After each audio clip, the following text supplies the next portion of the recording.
Oh my gosh, it's finally time for another seasonal anime review. Right off the bat, I would like to apologize. My neighbor has decided that now is the perfect time to mow their lawn. The sun will be setting in the next hour. I don't know if they just felt that it was very urgent, but it's loud enough that it was picking up on the mic for me ahead of time, so we'll just have like a rumble in the background as my neighbor deals with the lawn situation. Also, you all have learned my deep, dark secret. I am a weeb. Oh, I'm so sorry you had to find out like this. Oh, God. Oh, after all this time, I was doing such a good job hiding it, you know? How could they have known that I was a weeb? That I was obsessed with the anime. Well, to make up for it, I have a seasonal anime review for you all. Oh my god, it's so loud! It's just rumbling in the background! Oh my god. I don't know, the lawnmower really wanted to participate in this seasonal anime review. I know, right? I'm sorry. I'm sorry to shock you all so much. Oh my god. But I am so excited. Once again, I have gone completely crazy putting this together. Once again, I have needed to split this into two separate presentations because one of the shows we're going to talk about at the very end was so long that I was worried about having it all be in one presentation. So anyway, that'll be fun. We'll get to that. I've got a little bit of everything for you folks today. I've got great shows. I've got good-ish shows. I've got shows that will give you psychic damage. We've got some art criticism. Plenty of suffering to be had to increase the suffering meter. It's gonna be fantastic. Oh my gosh.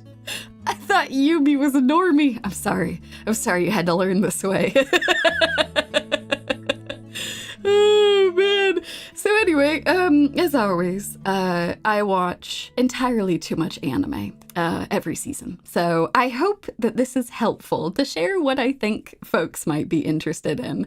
Yeah, I've got a whole lot of things to show you folks from summer 2024, which was the season that just concluded. And some of you who are at least a little bit familiar with the shows that came out last season will not be surprised that the first show I'm going to talk about is Too Many Losing Heroines, or Makeine. Oh my god, y'all.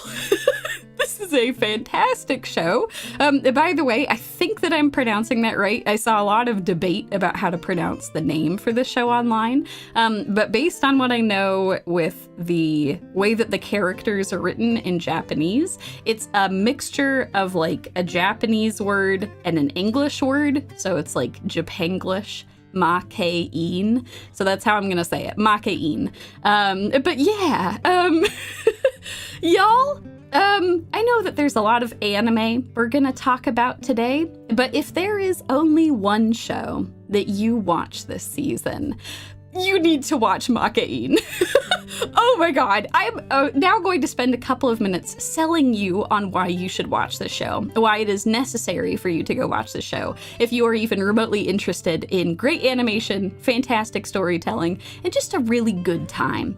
So, there are a lot of shows that, in my opinion, arbitrarily feature high schoolers who simply don't act like high schoolers. It's kind of like, all right, we gotta make a story. Let's make it so they're in high school, but they'll talk like college students. Or they'll like act like adults. Like entirely too many isekai nowadays are like this, where they just like gotta take all of the kids that are at this high school and stick them in another place, but then like none of them act like kids, and you're like, what? Why did they have to be high schoolers? I don't understand. Also, maybe controversial opinion, but I think a little bit this way with a property I love very much. I sometimes wonder why the characters in Blue Archive are high schoolers, because they act like college students. just straight up, like, I think there's definitely, like, reasons for the plot that it makes sense they're high schoolers. Like, it helps the whole, like, sensei being an adult and taking responsibility. But, like, sensei could just be, like, an older adult, you know? Like, taking care of the sad college students. I don't know. That's my thought anyway. I still love Blue Archive. I love it entirely too much, but yeah, no, it's like, dude, yeah, that's the thing. If they were actually college students, they could actually go and have drinks, you know? Like, half of the students are, like, on the border of doing that anyway, and I'm like, just make them college students. It was what you were going for, but no, there's this arbitrary need to make people high schoolers, even if it doesn't necessarily make sense. And I am very, very pleased to say, this is not one of those shows. And you know, I suppose that's fair. They are immortal children with guns. I don't know, just the way that they talk is very not high schooler like, you know? Sometimes in my head I just like swap them. I'm just like, nah, they're college students. But this show is not one of those. Oh my god, this is one of those beautifully rare shows that embraces the messiness and the joy of being a kid. These are kids, and it feels like it. They're treated as like they're kind of trying to get their shit together. They're not perfect at what they do. It's not like adults are perfect at what they do, but you can feel it, you know? It feels believable. It's nice. It's really refreshing. With that being said, all of the characters aren't talked down to. Like, just because they're, like, accurately portrayed as children, they are still treated and respected as people. They grow and develop through every single episode. This is not one of those shows where the characters stagnate and are just the same for the entire season, having the same jokes over and over. No, the characters are people. They grow, they learn, they try to improve, they mess up, and they get back on their feet again. They apologize messily. They're not always great at it, but they're earnest. It's wonderful. This is great. This is exactly what I want from a high school show. Oh, there's a lot to love about this show. There's comedy, there's heartbreak, there's joy, there's sorrow, and there is all sorts of wonderful love in this gorgeous show. And I love it to death. It is incredible. Okay. If you're not sold still, I understand. Let me sell you some more on why this show is incredible. Did you know that it's also beautifully animated from start to finish? That's right. Spectacular animation with a great story and fun characters. But wait, there's more. Not only is the OP insane, oh my god, it's super clever. Like, the characters interact with the text and everything around them. It's a fantastic bop. It makes you want to dance. It makes you want to sing along to it. It's fantastic. But there are multiple EDs that change with the character arcs in the show. It's not just one ED. As a character will be going through their arc, they'll have one ED for a couple episodes, and then when another character is having their arc, they will completely change the ED, and they are all gorgeous. Oh my god, they are so good. You can see that my personal favorite is the one for Lemon. I think that it is stupidly good. But I'm a really big fan of all of them. Yeah, I have no idea what the budget for this show was, but they absolutely crushed it. Absolutely crushed it. And if you're still not sold, it's also extremely memeable. The best final quality of a show. The comedy. It is wonderful. There are so many GIFs that exist online that are just... They're so good. They're wonderful. Also, I have featured in the upper right-hand corner a still image of one of the members of the student council. And I love it because this show, oh god, not only do they do a good job with their characters like feeling like high schoolers, like in a way that's good. It feels nostalgic. It feels like, in a good kind of nostalgic too, not just like I like this because it makes me think of nice things from the past. It's like, oh, this is like some of the goodness of being a kid. I appreciate that because they also do a wonderful thing where the student council is not all prim and proper and like, oh yes, we're like highly respected throughout the school. They're very unhinged. Like actually crazy, because, you know, as someone who spent some time, maybe on some student councils, not all student councils are unhinged, but a lot of them are. You end up having an interesting assortment of people who will like come together and try to run student councils, and I think it is wonderful. I think it's wonderful that they lean really hard into the crazy on this. Oh God. So, if you want a wonderfully charming show with insanely lovable characters and animation, and there's only one show from all of the shows that I talk about today that you go and check out, you should go watch Makeine. I think you will enjoy it very much. It's absolutely spectacular. I loved every single episode. I got so invested in all of it. I still have the OP stuck in my head all the time. Bear and I will just sing it to each other randomly.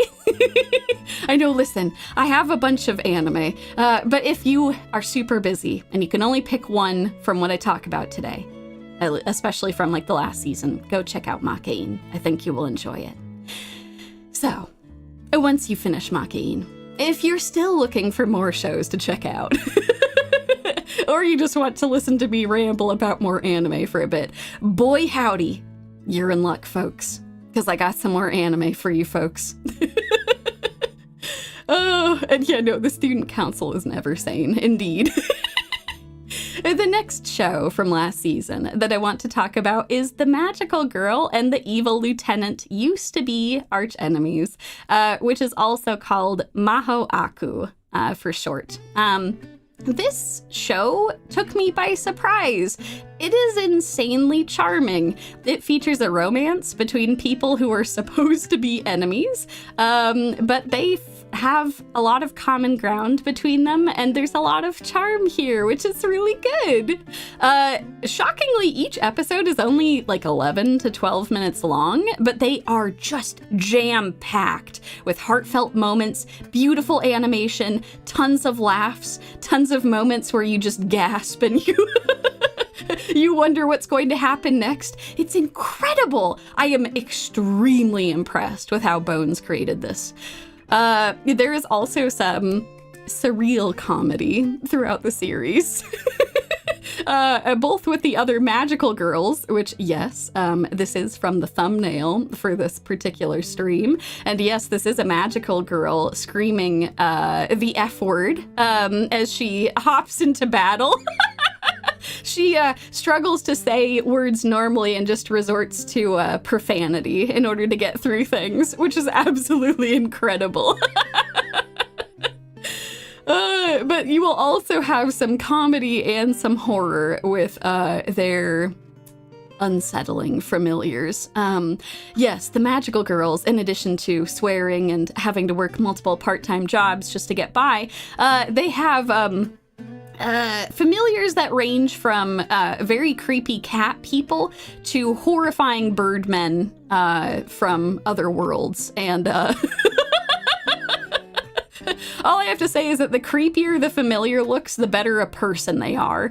So yeah, the familiar on the left is like actually a decent person. The familiar on the right, on the other hand, you will come to hate this cat more than anything else, and you will wish for this cat's death at every opportunity.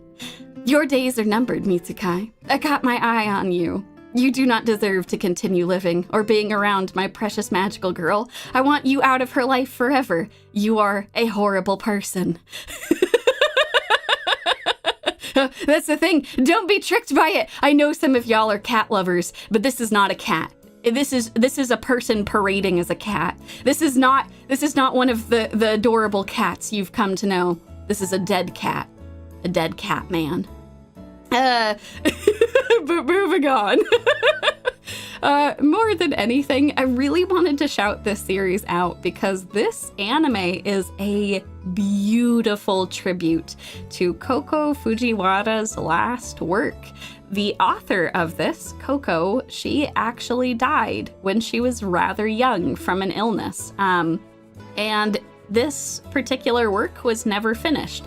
This is all we have, is effectively what's been animated. And it's a really beautiful send-off to all of her work. It reads like a wonderful love letter for all of the things that she did, and it's gorgeous. So I really wanted to shout this out because I think that they did a really, really impressive job with this. This anime was actually greenlit almost a decade ago, and then she passed away. And there was a lot of talk about what to do with the property, if they would actually proceed forward with animating it. It took a really long time to decide what to do, but I think that Bones crushed it. I think that this is absolutely beautiful. So if you want to watch a lovely anime that is brief and bittersweet, I would go suggest checking out MahoAku because it's very lovely and it's also very short, so it won't take up too much of your time to go and watch through it. Alrighty, so moving on, changing gears a little bit here. Shifting from really poignant, really beautiful anime to absolute memes, just unapologetic, unrepentant memes. We have returned once again. Yes, to the brain rot. To Shikanoko Nokonoko Koshitantan. This show is now complete. And boy howdy, it was a wild ride, y'all. Oh my god, there were definitely highs and lows. Some episodes were less funny than others. Some absolutely had me on the floor, but I still came away from this considering it to be a glorious fever dream. I adored this show. It will live on forever. It will continue to be one of the most ridiculous things that I have seen animated in quite some time. It also, blessed be, commits to one of the most beautiful bits. Y'all, they did it. They actually did it. They created Tsuchinoko, Nokonoko, and they made it canon. There's actually a Tsuchinoko, which is made of deer antlers, which exists in the anime. It's incredible. And my people, they look a little different than usual. I don't really remember being related to any antlers, but look, they exist. They're here. It's canon. One of us. It's amazing. Absolutely amazing. So yeah, wonderful. Yeah, no, it does look like a volleyball. It canonically eats chalk. I don't know why. I don't know why the antler Tsuchinoko eats chalk, but it really likes it, so I don't know. I guess I didn't even know I had a cousin who was made of antlers before this show, but now I do, and now I know what to serve them when they stop by. I'll have a nice bowl of chalk all ready for them. It's incredible. So, if you enjoy clever, absurdist comedy, I would still recommend this hysterical show. It does have some bits that are less hysterical as others, but I do think that it sticks the landing and continues to be completely absurd. Okay, so some other stuff from last season. Oh my gosh, we had a lot of things. Okay. So I wanted to shout out Alya sometimes hides her feelings in Russian, which is also by the community that loves this. It's also referred to as Roshidere, which I think is very cute. This show is very impressively animated. It's very gorgeous. And not only that, I wanted to take some time to shout out the English dub for this because the Japanese is very good, but the English, they just got some folks who have spectacular Russian accents. It's really, really good. It sounds conversational. I looked through a bunch of threads and forums online from folks talking about this. And the general consensus was that the English dub just absolutely crushed this. So if you're considering watching this, you can watch it in Japanese. That's totally fine. The voice actress who plays Alya does a wonderful job, but I was just really, really impressed with the English dub. And I wanted to shout that out for folks because I think it's good to shout out that there's a lot of really impressive English dubs that exist, and this is one of them. Unfortunately, Alya had to compete in the same season as Makeine, which is, it's difficult, you know? It's a heavyweight, so I don't envy Alya for having to go up against that. But if you are on board with a lot more fan service and you want a great English dub, I would suggest checking out Alya. Again, you don't have to watch it with the English dub. It's still super fun in Japanese. But yeah, no, it's... I feel bad. Makeine is just spectacular. And Alya is still great. It's hard to compete, man. Makeine is just like out here throwing punches. There isn't much you can do, man. One other, I guess, rom-com that I wanted to shout out that was very popular this season is called Pseudo-Harem. It's also referred to as Giji-Harem. This show was hyped up quite a bit from fans of the manga ahead of time, so I had my expectations pretty high for this. Maybe that was not great. I don't know if that colored some of my expectations going into this, but I kind of struggled with it personally. I'm usually okay with kind of rough animation if a show will sell me on its premise, but I just kind of came to the conclusion that this show just wasn't for me. I just wasn't like immediately sold with like the core concept of it. I thought the voice acting was great. They did a good job, but that is just me. I wanted to shout it out because even if I struggled with this show, a lot of folks are really passionate about this and they really, really like it. So I figured I would point it out for anyone who is interested. This could be in your wheelhouse. Lots of folks really enjoyed this, so feel free to give it a try. See if it's your brand of rom-com, and there's no harm in dropping it if you don't end up enjoying it. But yeah. That's my thought on that. I wanted to make sure to bring it up, even if I personally struggled with it. Oh, can you believe it? Record time. We have already arrived at one of my favorite sections. It's time, y'all, for the Kuso-Anime. Now, the Kuso-Anime are anime that are difficult to recommend normally, but are deeply hysterical, especially with some drinks. In fact, I would generally recommend having some drinks or, taking it easy in some capacity when you're watching these. So the first one I want to shout out is another show that I mentioned in the last anime review, which is Vtuber Legend. In particular, though, I want to emphasize that the first couple of episodes I think are worth watching. I don't know that I'm going to vouch for the rest of the show. I would vouch for the first 3 episodes for a couple reasons. For one thing, the first couple episodes are great. It features a struggling corporate VTuber who forgets to end her stream, and she goes on an absolutely unhinged drinking session. It is deeply funny. She's very charming. All of her gen mates are super great. It's fun to embrace some raunchier parts of VTuber culture, which I think is awesome. I think it's cool that they just committed to that.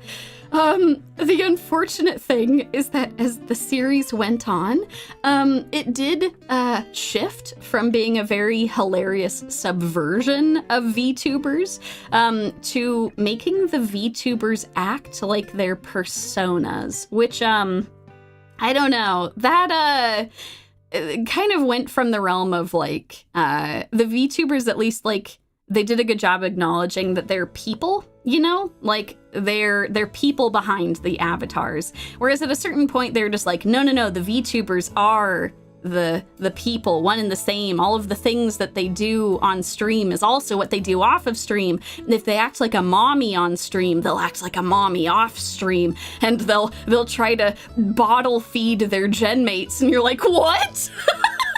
I'm sorry, that's insane. I don't know, it reads more like kind of raunchy fan fiction at a certain point, which is kind of wild. Unfortunately, the thing that really went downhill for me was when they introduced an actual stalker who got admitted to the agency for being a stalker, which is that's not how that works. That's not how that works. For anyone who is like worried about that, that's not how that works at all. No. That's one of the things that they are screening for. Like, if you are like clearly obsessed and stalking someone who is at an agency, you will not be admitted to that agency. That's not how that works. But in this like freaky world of this show, the character is obsessed with like our main lass, and like talks about how obsessed she is and how she has like all these posters of her up in her streaming room, and she gets admitted because of that, because they're like, yeah, you're just the right amount of unhinged. And you're like, oh my god, no, that's not anything. So anyway, I wanted to bring this up to reassure folks that this is not how this works. This is not how this works. You can be a fan of people and like still, you know, like hope that maybe you would collab with them if you join an agency, but like, no.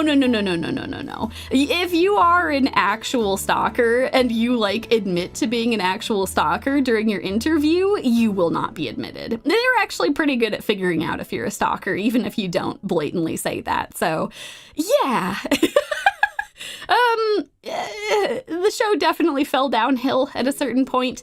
I also really disliked a decision that they made. It was kind of off-putting that all of the like non-VTuber, non-managers were just displayed as cardboard cutouts. Like, the only people who were actually people were the VTubers, and then everyone else was just a cardboard cutout. I don't know, it felt kind of dehumanizing. It was really uncomfortable. I didn't like it because, like, again, maybe this is just me as like a VTuber and a person, but like, I like the idea that like a show could address how like your real life is impacting like the type of content you're making, and like acknowledging that these folks came from really rough situations, working at, you know, awful jobs and stuff. But yeah, I didn't like this. And yeah, no, it's so disrespectful to the A-chans of the world. It's completely ridiculous. So yeah, that was kind of weird, and I didn't really like that a whole lot. Honestly, I don't know if I'm necessarily recommending the show. It doesn't really hold up as much as I had hoped. But if you like have a couple of drinks and you want to check out the first couple episodes, I don't think there's any harm in that. I think that there are some genuinely funny things, some like great shout outs to some important parts of like Japanese VTubing culture. There's actually a lot of references to VTubers and modelers and riggers and things that exist over on the Japanese side. And I think it's super cool that they got shout outs in this. So yeah, I think that's cool. Oh, but yeah. No, Mr. Oreo, take a drink every time the protagonist drinks, you will die. She drinks so much during these. Oh my god. Oh. But yeah, anyway, I figured I'd shout it out, especially since I mentioned it in the last stream. I wanted to like follow up with it and talk about it again, for anyone who might be curious about it. Okay. Actual Kuso-Anime recommendation time. Oh boy. Oh, this one is a prime candidate for our Kuso-Anime section. I Parry Everything. It's spectacular, especially with some drinks. Oh my goodness. It's a real fun time, y'all. So the main character, our main man, Nor, he doesn't have any powerful skills, except for being able to parry. He also has like a very low heal, and he's also like surprisingly indestructible. Like as a young kid, he just like, I don't know, was able to withstand a bunch of things. And so his very powerful party members, who do have a lot of skills and are very powerful, often abuse the fact that he's indestructible and can parry literally anything to win their battles. And it is really funny. Like, genuinely funny. Nor is insanely dense. Yes, no. Saying he's dumb as a rock is pretty fair. We love him, though. We love our dumb, lovable rock.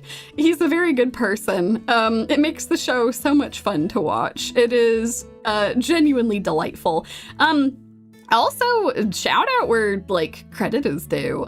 Some of the animation is absolutely spectacular. The OP in particular is gorgeous, and then a lot of, like, the early episodes have some really good animation. Unfortunately, this is definitely a series that had some crunch with it, because some of the animation, especially later on, is notably less spectacular. But it's still a fun ride. Again, especially with some drinks. Highly recommend the drinks if you can. It's good. Or just like relaxing in some capacity. And you know, Vodka, that's a fair point. Normally a parry-focused person would be a glass cannon, but no, they've like canonically made him indestructible. Which is just incredible. Yeah, so that's the thing. There are plenty of shows that do a really good job incorporating CGI with their 2D animation.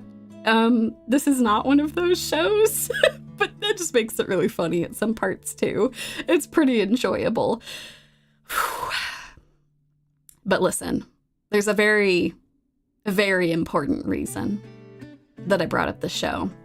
And before I hop into this, I actually need to take a drink of water because I'm going to start talking really fast. So give me a second. I'm going to take a drink before I explain the most important thing about this show and why it's very, very important that you all know about it.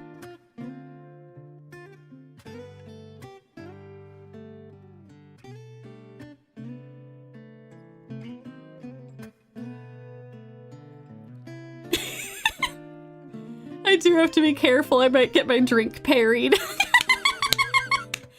Okay, y'all. This is very, very important. It is vital to me for you to know, and for animators and illustrators to know, that more anime and manga need to draw men like this. Please, please, I am begging you. I am drowning in a sea of attractive anime women. Please give me more attractive anime men. Oh my god, why is it this hard? Why is it this hard? Look at him. Why can't more anime men look like him? They don't all have to look like him. I shouldn't say that they all have to look like him, but can I have some more, please? Please, I'm drowning. There's so many good-looking anime women, and I'm just dying. There's a drought. I have this horrible drought of a bunch of anime men that are not nearly this attractive. Like, look at him. He's not skin and bones. He's not just a skinny boy. It's not like I mind the skinny, pretty boys, but there's so many of them. There's so many of them. Please, he has muscle. He has tone. He's thick. Look at that neck. Oh my god. Look at that neck. That's incredible. Please give me more men like him. I need it. I need this. I need this in my life. I would like to formally thank the illustrator for the light novel, for making him so beautiful and thick. He is just as beautiful in the light novels. Thank you, Kawaguchi, for drawing him like this. You are the real MVP. You are the GOAT. I love you. Thank you. Please, more people need to draw anime men like this, please. I'm begging you. I'm okay with a certain proportion of pretty boys that are very, very thin, but like, please give me more thick boys. Please, I'm dying. I'm dying out here. Oh, by the way, if you want to go see more of Kawaguchi's art, I would highly suggest going and following her on Twitter or Blue Sky, since Twitter is now rolling out some really bullshit things. I'm still gonna try using it. We're gonna see how long I can do that, but you know.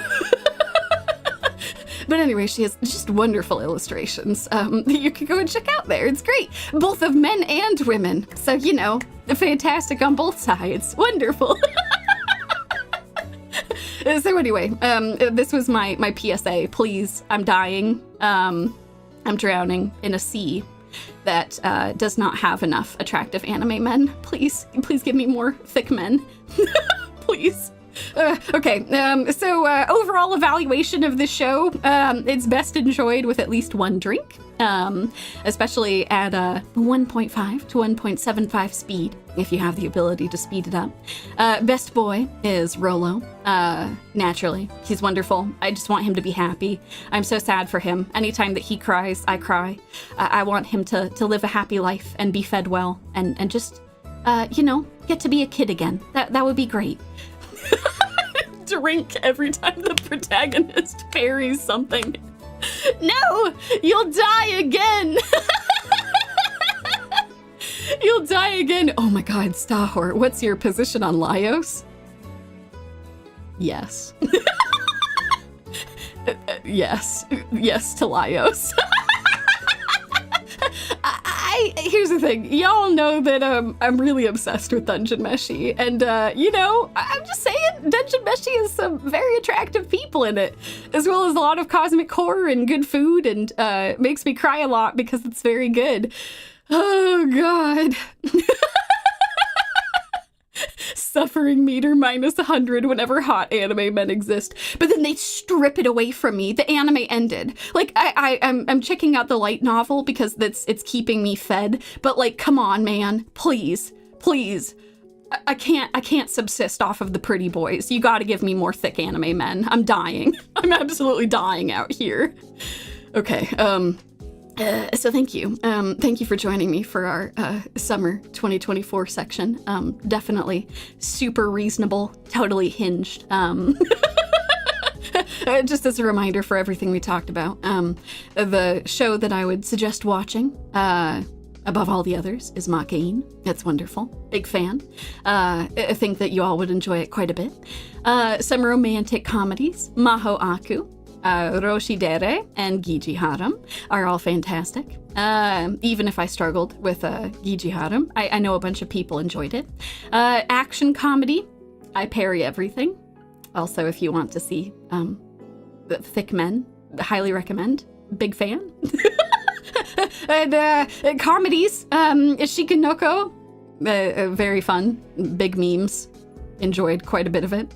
And Vtuber Legend, but only the first 3 episodes. You don't need to continue after that. So, yeah, anyway, thank you for coming to the first part of my TED Talk. That might have seemed fast, but don't worry. We have so much more.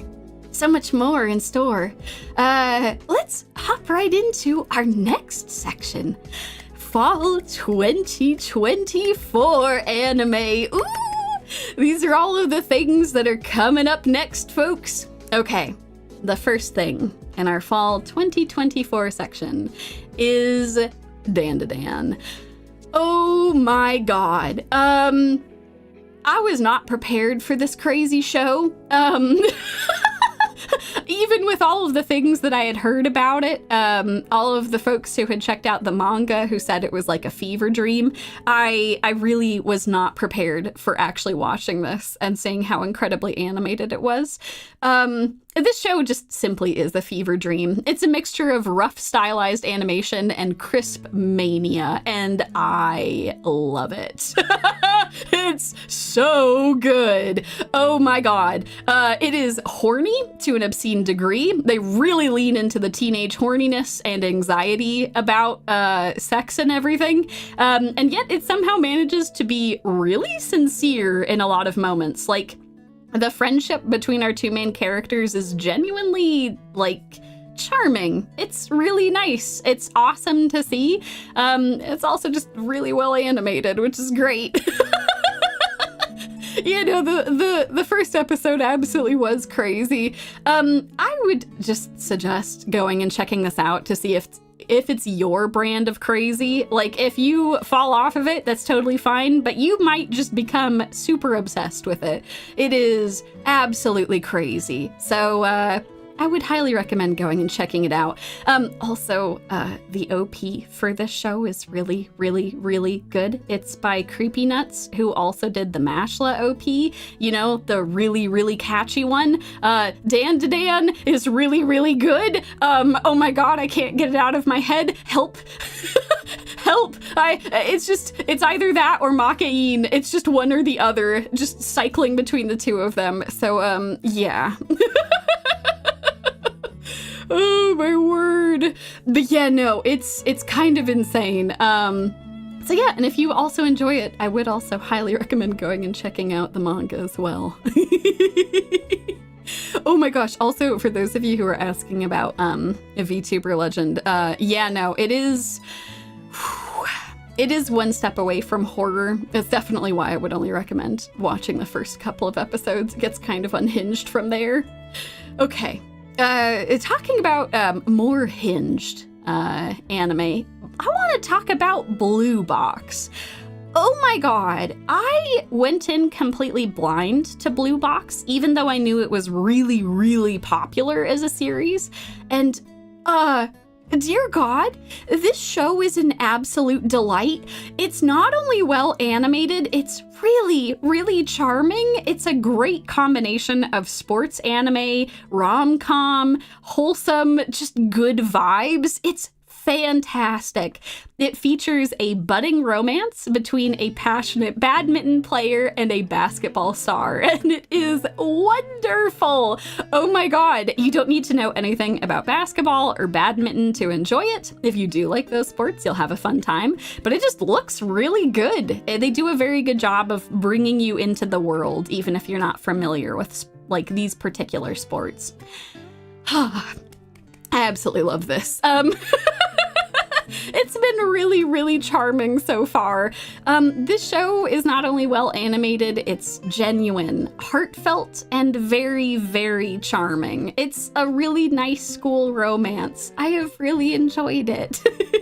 So I would highly recommend checking this out. It is extremely popular in Shonen Jump, and I think it's well worth your time to go and give this a shot, especially with how wonderful these characters are. I think it's really good.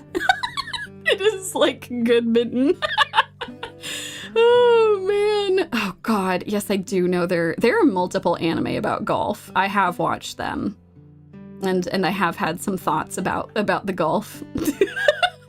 I'm not a fan of the golf, as it were. I'm not a fan of the water that they use for the fields for the golf. Oh, how I am not a fan of it. I always think it's funny watching golf anime, though. They try to sell you on like, yes, look at all of these natural resources that we've sucked up to throw a ball around for a little bit. Okay, if you enjoy golf, my apologies. And if you enjoy the golf anime, my apologies again. But yeah, anyway, the next thing that I want to recommend to you all is Acro Trip. This one was genuinely surprising. I had zero expectations going into this, had no idea what it was going to be about, and it is just a very, very funny show. It stars Chizuko, who is a young girl who has constantly had to move around for her parents' work. As a result, she struggles to find passion. She just isn't really into a lot of hobbies. She doesn't have a lot of friends, and she's just never been able to, like, put down roots anywhere. Until she goes and stays with her grandfather for a little while, and she discovers that a magical girl is living in her grandfather's hometown. And after watching an absolutely hype battle between the magical girl and a villain in the town, she becomes obsessed, like absolutely obsessed. She starts recording all of her battles, wants to see like the hype as best as she can, and is just constantly trying to find where Berry Blossom is going to show up next. Shizuko now finds herself on a mission to make Berry Blossom's battles as grand as possible, and this will involve more than a few unexpected and deeply hilarious bumps along the way. I've been really impressed with this show. I think it manages to balance comedy, absurdity, and charm to make for a really great production. In particular, I would really highly recommend, if you're interested in this, try to give it, like, obviously, like, the 3-episode rule is pretty good generally, just to see if like a show really picks up after a couple episodes. This is one of those shows. I think the first episode is good, but it really kicks off in the second episode. So I would highly recommend watching at least 2 episodes, just to see if it's something that you're into. But yeah, Acro Trip was really fun. I really enjoyed it. Oh, Gabriel, you pretty much exactly took away my next segue.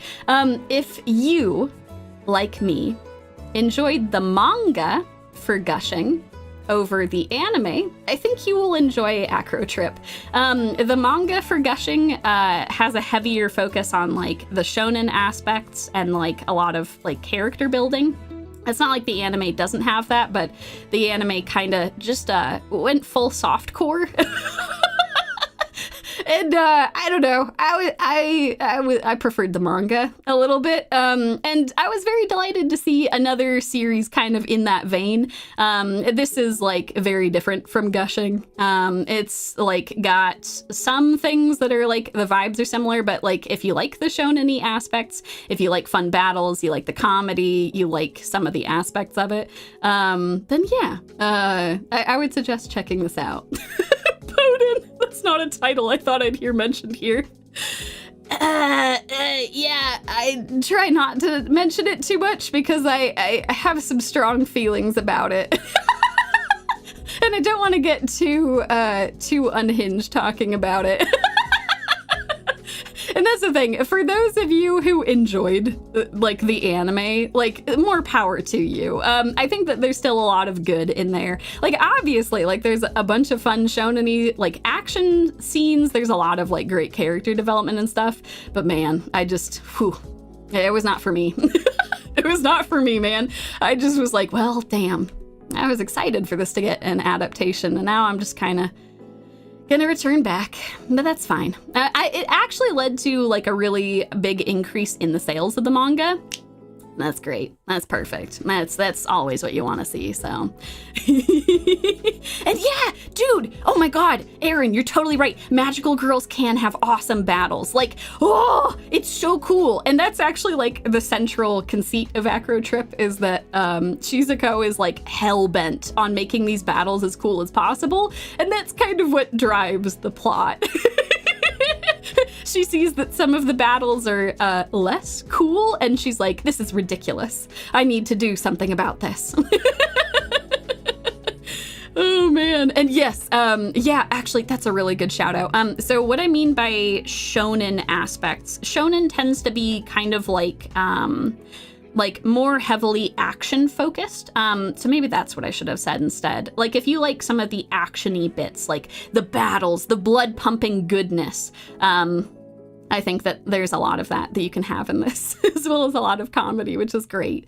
But yeah, Shonen Jump is a very, very popular magazine that has a lot of shonen in it, which is kind of that like action-y demographic. But technically Blue Box is in like Shonen Jump, so it's not like, it doesn't always have to be like punch battles. It can be like sports anime and stuff like that. So yeah, it's cool. But yeah, fantastic segue. When I was making the slides for this, I'm like, oh man, I think I have to mention the comparison. So yeah, anyway, that's my thoughts on the matter. But anyway, Acro Trip, big fan. I think it's been really funny so far. Alrighty. So it's still kind of early days. I think there will be more new shows that I talk about when we circle back to this season. So in a couple of months, once I've had some time to watch some more episodes, I'll be able to talk some more about some of these shows. But I did want to mention a couple of sequels that are coming out this season that I think you all would really enjoy. If you're not familiar with some of these sequels, no worries. I will get you caught up to speed without spoiling anything. And I'll talk about why I love these sequels. So, yeah. All right. First show to talk about. Re:Zero, Season 3. It's here. At long last. Oh my god, it is here. Good God. Where do I even begin with Re:Zero? I absolutely adore this series, but I don't think that that's enough. I want to properly convey just how much I adore this series and why I adore this series. So, Re:Zero, in my opinion, is one of the best isekai that has ever existed, and I think it justifies the existence of the genre. It's one of those properties that is an intentional subversion of other isekai. It throws a lot of tropes down into the mud and then stomps on them for a little while. But it also has like a genuinely interesting world and like brings aspects of our main character Subaru's life back in Japan and integrates them into this world in a really, really compelling way. It is really incredible.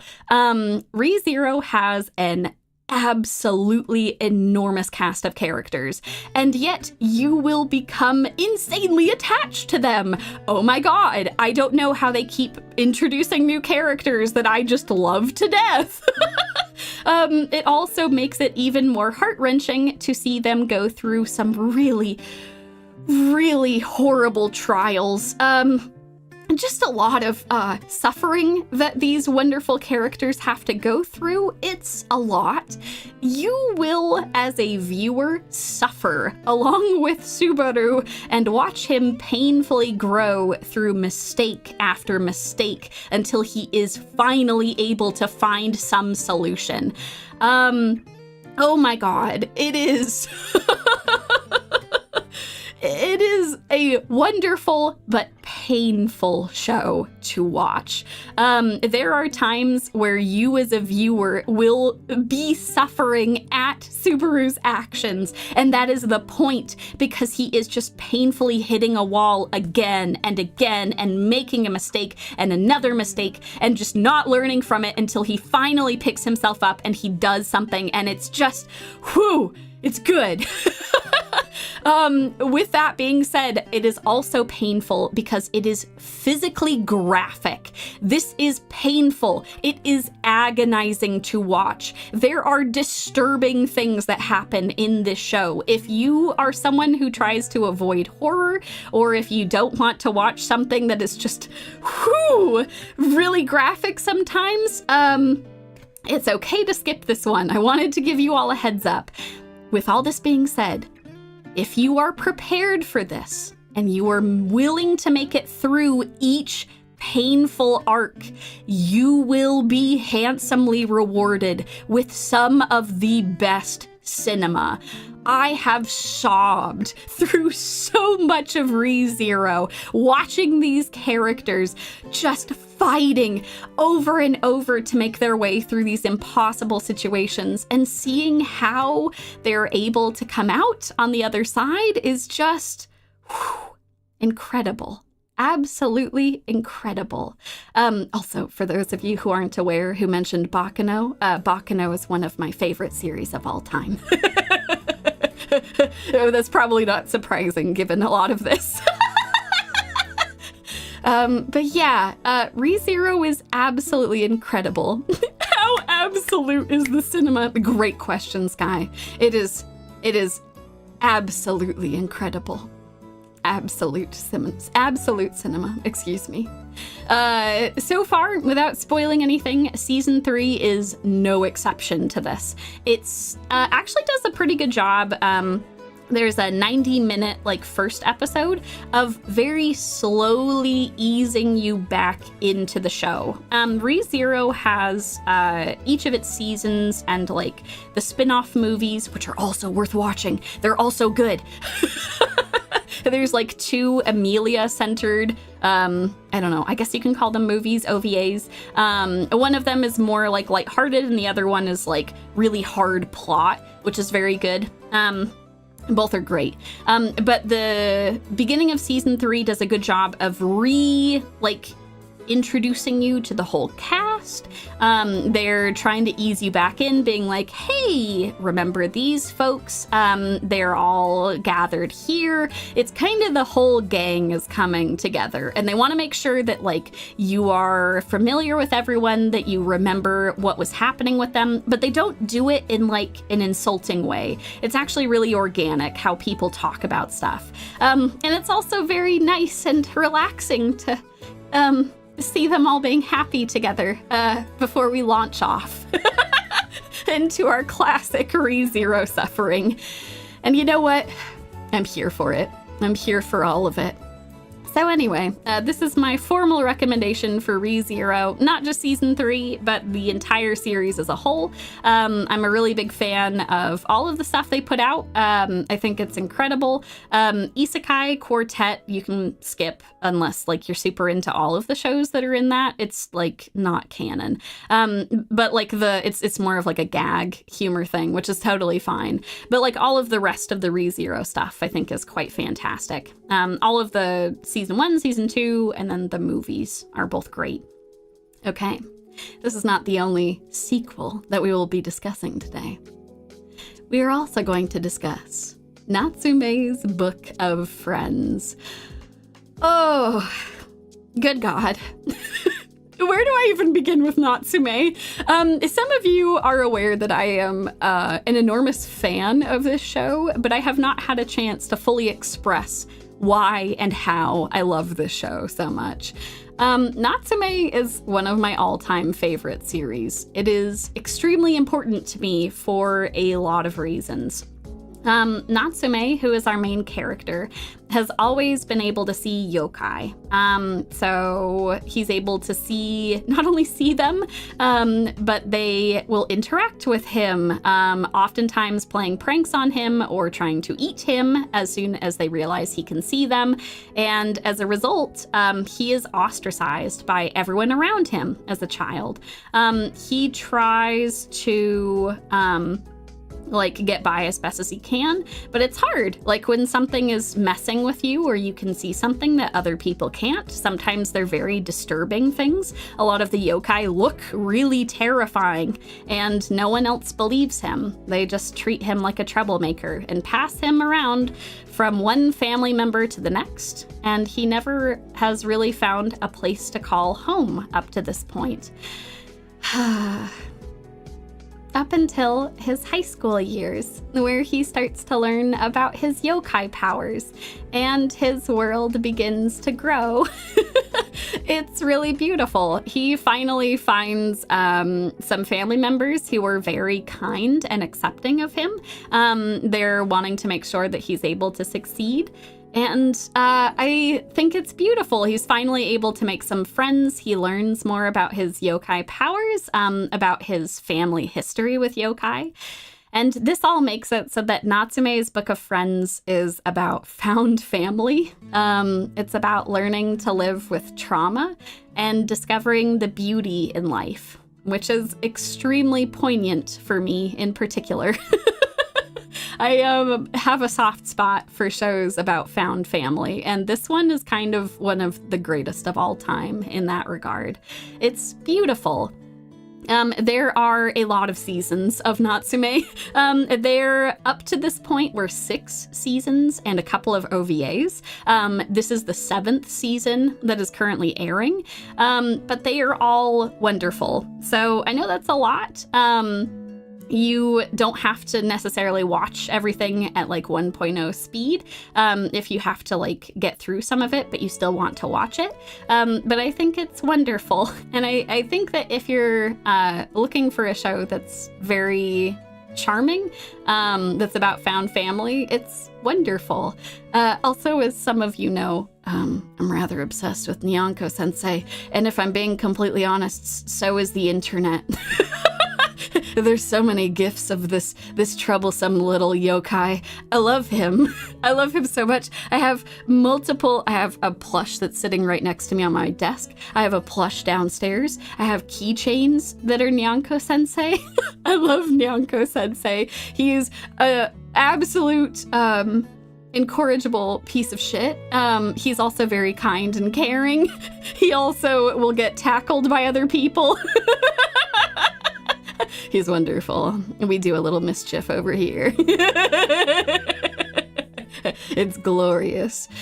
So yeah, go binge Natsume if you're looking for a charming slice of life show with an absolutely incredible cast. It's wonderful. Tsunami! I can't believe Yumie, excuse me, I can't believe Yumie would build, oh my god, I can't speak. Ah! Sorry. I'm gonna screw my brain on. I can't believe Yumie would buy 10,000 bots to spread her love of Nyanko Sensei. Where did you hear that? That's forbidden knowledge. I mean, I definitely didn't buy any bots whatsoever to make a bunch of gifts to show how likable Nyanko Sensei is. And I definitely didn't buy all of the merch. Ooh. All right. So moving on from two absolutely legendary shows that I would highly recommend checking out for very different reasons. I would also highly recommend Shangri-La Frontier Season 2. It's back, folks. Oh, our Kuso-Anime is back. It's good, y'all. I absolutely adored the first season of this show. And I am quite pleased to say, after watching the first episode of this, that season 2 is just as spectacular so far. Oh my god, it is still extremely well animated. If you want to talk about a show that does a good job of integrating CGI and 2D animation, this show is fantastic at it. This is a fantastic turn your brain off action spectacle, and it's great. It's kind of like letting you live the fantasy of what if all of those like super realistic games were actually fun and like good. Like, I feel like they get featured in so many different shows where they're like, yeah, we can go and do all sorts of crazy stuff. And this show just like leans into that super hard. They're like, what if you could do the coolest shit and it looked super cool, and all of the characters, like, I guess like all of the like in-game characters responded to you in super unique, fun ways, and you got really into the plot of it. That's dope. That's so cool. It's incredible. So yeah, anyway, I would highly recommend checking this out if you just want like a really fun action spectacle and just kind of want to turn your brain off for a bit. Top tier Kuso-Anime over here. Oh my gosh. I think it's time for our next section, y'all. We've talked about all of the hype. We've talked about all the shows that I adored. Give me 1 second. It's time for a hydration check. And then we're gonna hop into our next section.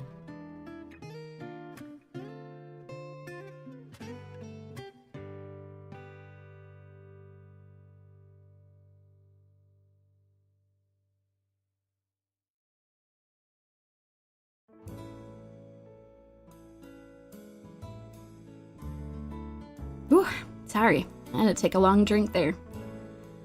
Alrighty, y'all. Oh, Omnia, my lad. I think that you have, rather accurately assessed what the next section is. Oh, now that we've talked about the hype, it's time for the psychic damage.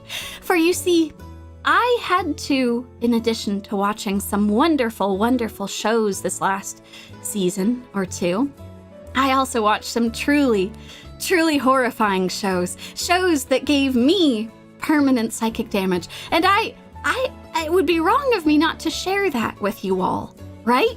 It would be cruel of me not to invite you all to embrace the psychic damage with me. So let's do it. We actually, this time around, we've also got 2 shows for the psychic damage, y'all. Are you all prepared? Because good lord, this is going to be a roller coaster, y'all. This is gonna be a hell of a roller coaster. Alrighty. First off, in our psychic damage section is Uzumaki. Oh, Uzumaki, my poor child. You were done so dirty. Oh, I knew in my heart that there was a good chance this could happen, but I'm so sorry. I'm so sorry that this still happened to you. So, Uzumaki. Oh, it's such a shame, because it was originally illustrated by the incredibly talented, legendary mangaka, Junji Ito. Oh, it's really incredible, because Junji Ito has now had, it's just 100% failure rate for adaptations. I don't think it's his fault at all. For a lot of reasons, it's very difficult to adapt Junji Ito's work. For one thing, his illustrations are extremely detailed, and they also really benefit from being in black and white. A lot of anime is in color for a lot of reasons. It can make things feel a lot more relatable and humanizing, but you kind of want the opposite for a horror, right? Like, you want it to feel uncomfortable, unsettling to some extent. So one of the earlier failures of Junji Ito adaptations was the Junji Ito collection. Whoo boy! When that came out a couple years ago, there was some trepidation in the community about whether they were gonna do a good job with it, because, you know, Berserk had a lot of really bad adaptations. It had some really good adaptations back in the 90s, but you know, the more recent Berserk adaptations were pretty bad, because Berserk is also very gorgeous as a manga, and unfortunately, our fears were well-founded. When the Junji Ito collection first premiered, it was a sad event, y'all. Not only did they not spend a lot of time that they needed to properly capture how horrifying Junji Ito's illustrations were, they also made it in color. They just kind of like desaturated it. They're like, oh, it's fine if we just make it kind of washed out.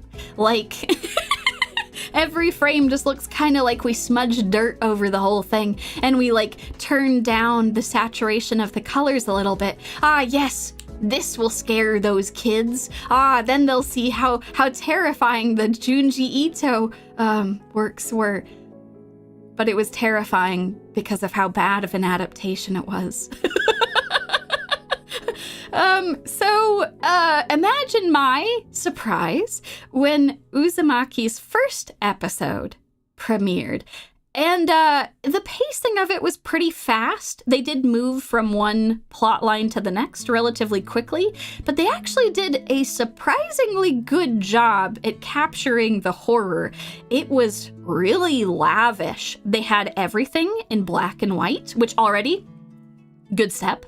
You want, like, to try and capture some of that horror feeling from Junji Ito, but they also spent a lot of time rotoscoping the whole thing. So they had actual actors moving, and then they created animations to go with it. It looked and felt really, really good. It was appropriately spooky. I was pretty impressed. There was a fleeting moment when I thought to myself, have they actually done it? They've been working on Uzumaki for 5 years. Is this what they were doing? That's incredible. There's only 4 episodes, so I guess they did a good job this time. They learned from the Junji Ito collection, and they made it good. Oh, but I was wrong. I was so very wrong, y'all. Oh, it wasn't good. After the first episode, I don't know if the producers just thought that the rotoscoping was too costly for the producers. But they changed studios and directors and animation styles for episodes 2, 3, and upcoming 4. And you know, there was a pretty marked decline in quality. If you look at this run on screen, it's pretty rough. Yeah, no, exactly. It turned into a comedy. Oh God, it's no good. They oh my God, they learned to do the moonwalk, but like the wrong way. They're moonwalking forward in a very strange way. I'm now going to make you all suffer through a couple of side-by-side comparisons, just to show how Uzumaki was done dirty. On the left side, we have the first episode, the beautiful rotoscoping, the wonderful bounce of the hair, the dynamic poses, looking out over the lavishly illustrated city. And then we have the second episode. Then we have the second episode, where they're just kind of moving up and down. They're trying to still capture some of the general aesthetic of it, but a lot of detail is missing. Yeah, no, it's so stiff. It's it's absolutely tragic. It's terrible to see. And then we have another side-by-side comparison. So I showed you this run cycle before, but I want to show you, God. Oh, when you put them side by side, it's just terrible. Look at this walk from the first episode. Look at that. Oh my God.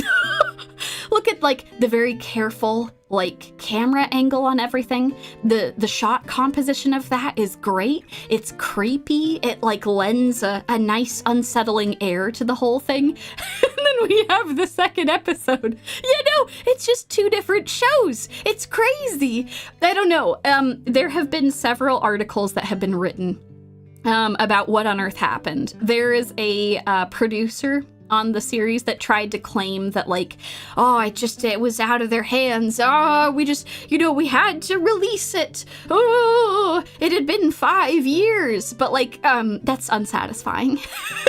I need to know, did you blow all your budget on episode 1? Or was it too expensive and so you decided to cut costs? Because like, oh boy, I can't believe they changed studios entirely and then like really seriously hindered their ability to do things. So yeah, absolutely crazy. So yeah, anyway, enjoy this horrible run sequence across a sandy beach. As we embrace the absolute travesty that these later episodes were butchered this badly. We got so close. We got so close to actually having a decent Junji Ito adaptation. And, so close, but so far. Yeah, no, the run cycle, it's comedic. It changes from horror in episode 1 to being comedy in the rest of it. This isn't even the craziest shit that happens. This was just like a sampling of some of the things that I was able to grab off of people talking about this, so... The ground is lava. No, the ground is ice. Oh, God. Yeah, no, it's pretty devastating, y'all. It is pretty, it's morbidly hilarious to look at. So anyway, if you do want to watch anything, just watch the first episode. It's fine. It's enjoyable. There's good horror in it. They do a decent job with the tone and everything. But more than anything, just like always, just go read the original manga if you're really interested. Like, Junji Ito is an icon for a reason. Just do yourself a favor and just go read the original thing. You'll enjoy it. It's creepy as hell. He's a very talented mangaka, an extremely, extremely creepy illustrator who just does a great job with what he does. It's funny because Junji Ito's actually like a very cheerful person. In some interviews that I've listened to, he talks about how like he is like very scared of a lot of things himself, and so he projects that into his manga to like find things that are really scary and then draw those. It's a good way to channel it, I think. It's very impressive. Oh. All right, y'all. We've talked about some wonderful things today. We've talked about some goodish things today. We've talked about one form of psychic damage today. But we have one more show to talk about. And it is quite a discussion to be had, y'all. Oh my word. I hope y'all are prepared. Make sure that you're comfortably seated. Make sure you've got some water. You can have some popcorn or other things if you want, because I'm going to take you on a journey. I've taken you all on some journeys in the past through some of the anime that have given me psychic damage. I saw some of y'all talking about rock dogs. Oh, I'll have another rock dogs for you. But it's a different type of horror this time.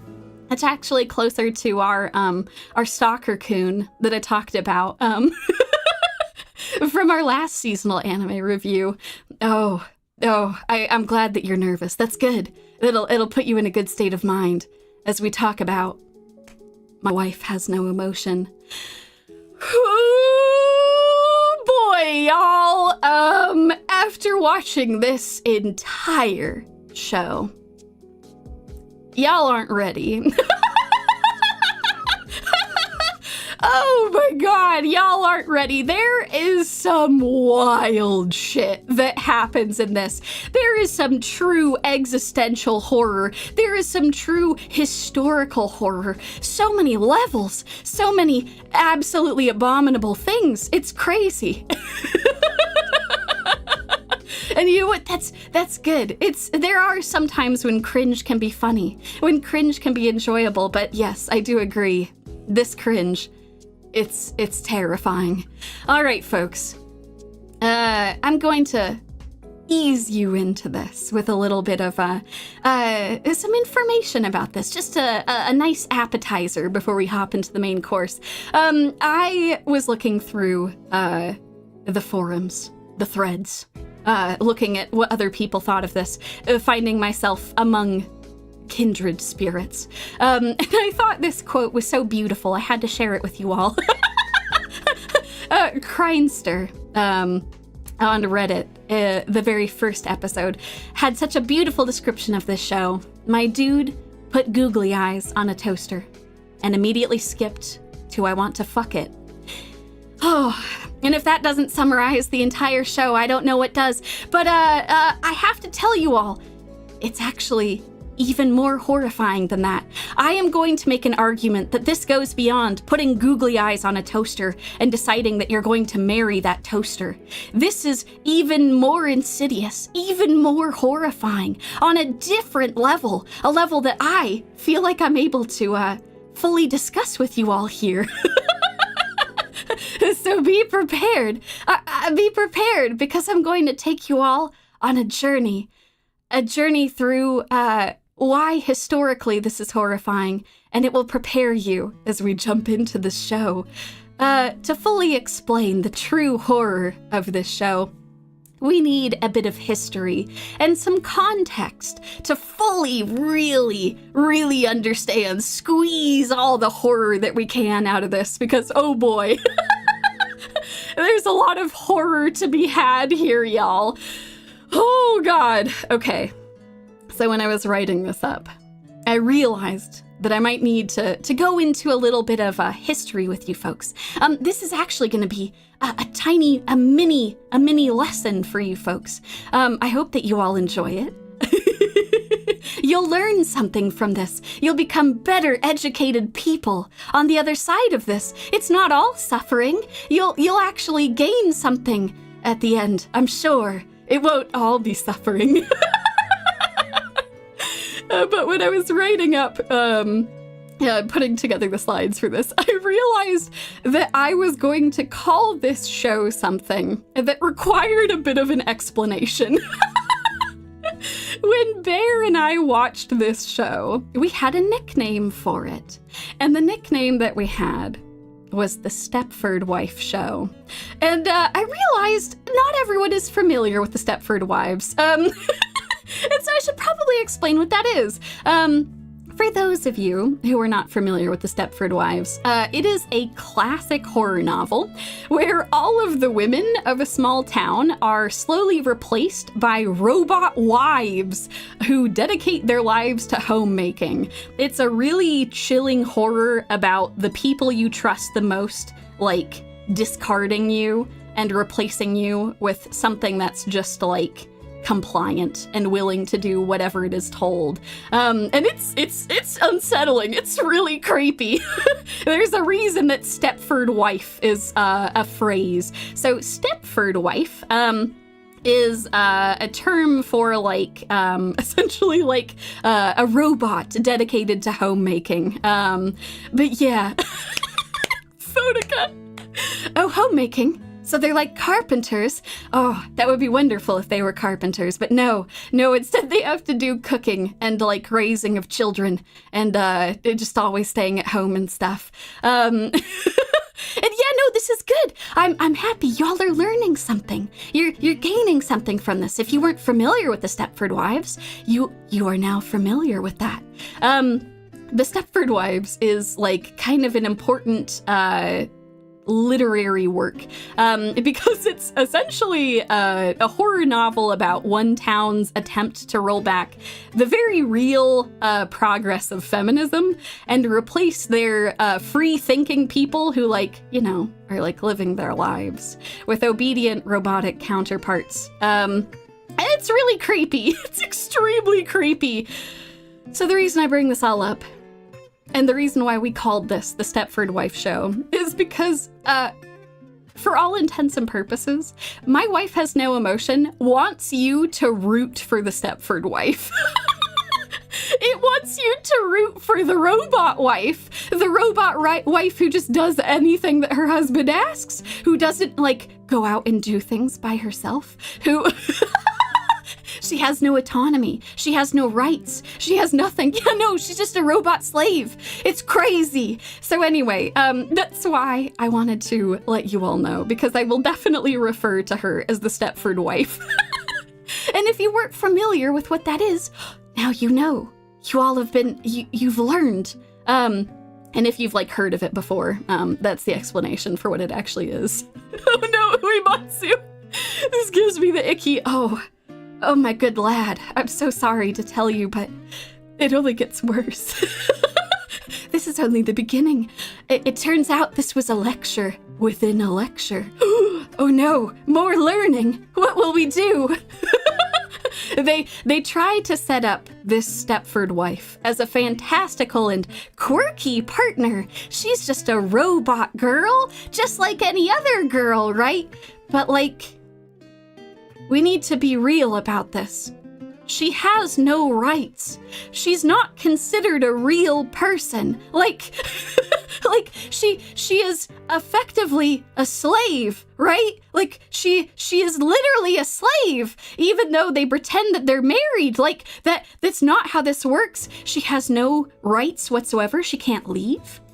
She can't go and work at a different place. She can't, She has no voting rights. She has no property rights. She has nothing. No, here's the thing. The show is robophobic. The show is robophobic. The show is wanting you to be okay with this. And I am not okay with this. Because if she really is a quirky robot girl, like the show wants you to believe, she should have rights like a person. But she doesn't. She doesn't have rights. It's absolutely terrifying. Oh my god, how do you all have the perfect segues? Sky, plot twist, it's just the 60s. How did you know? How did you know that was the next slide? Do you know what's even crazier? I'd actually argue it's even worse than the 60s.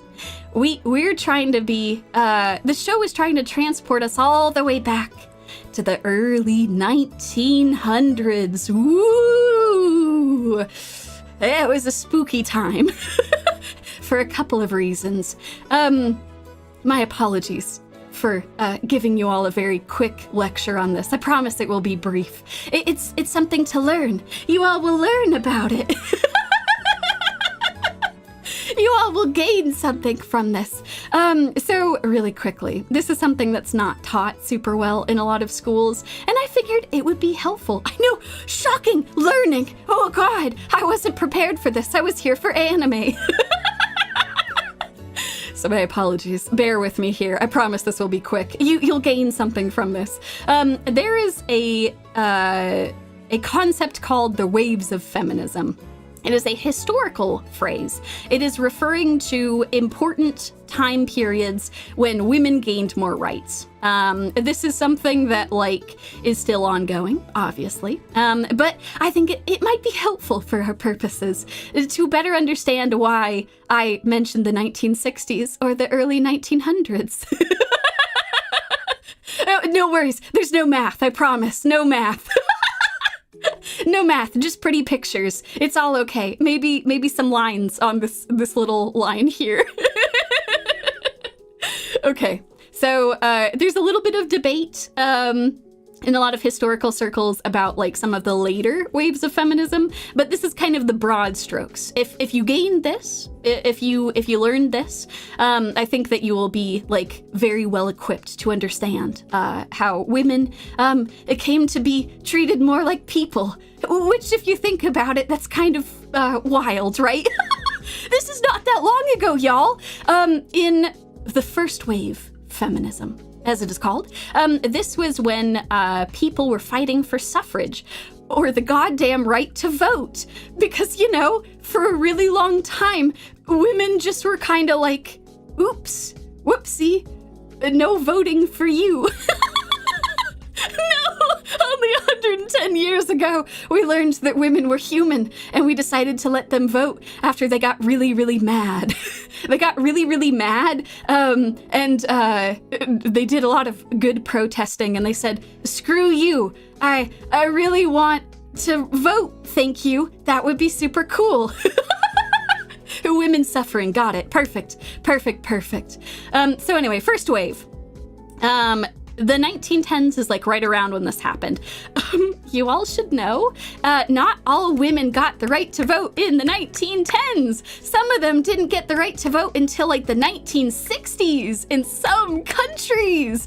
Oh boy, that's less than 100 years. What the hell is going on, folks? So anyway, first wave feminism is trying to get women the right to vote. Let's treat them as people. Second wave. Is the 1960s.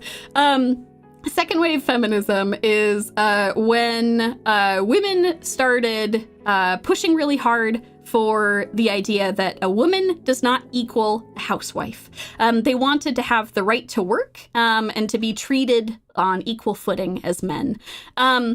This is a pretty important point because a lot of places in the world are still grappling with the second wave. And honestly, there's still a lot to be talked about here. So one thing I want to say right off the bat, it is totally fine to be a housewife.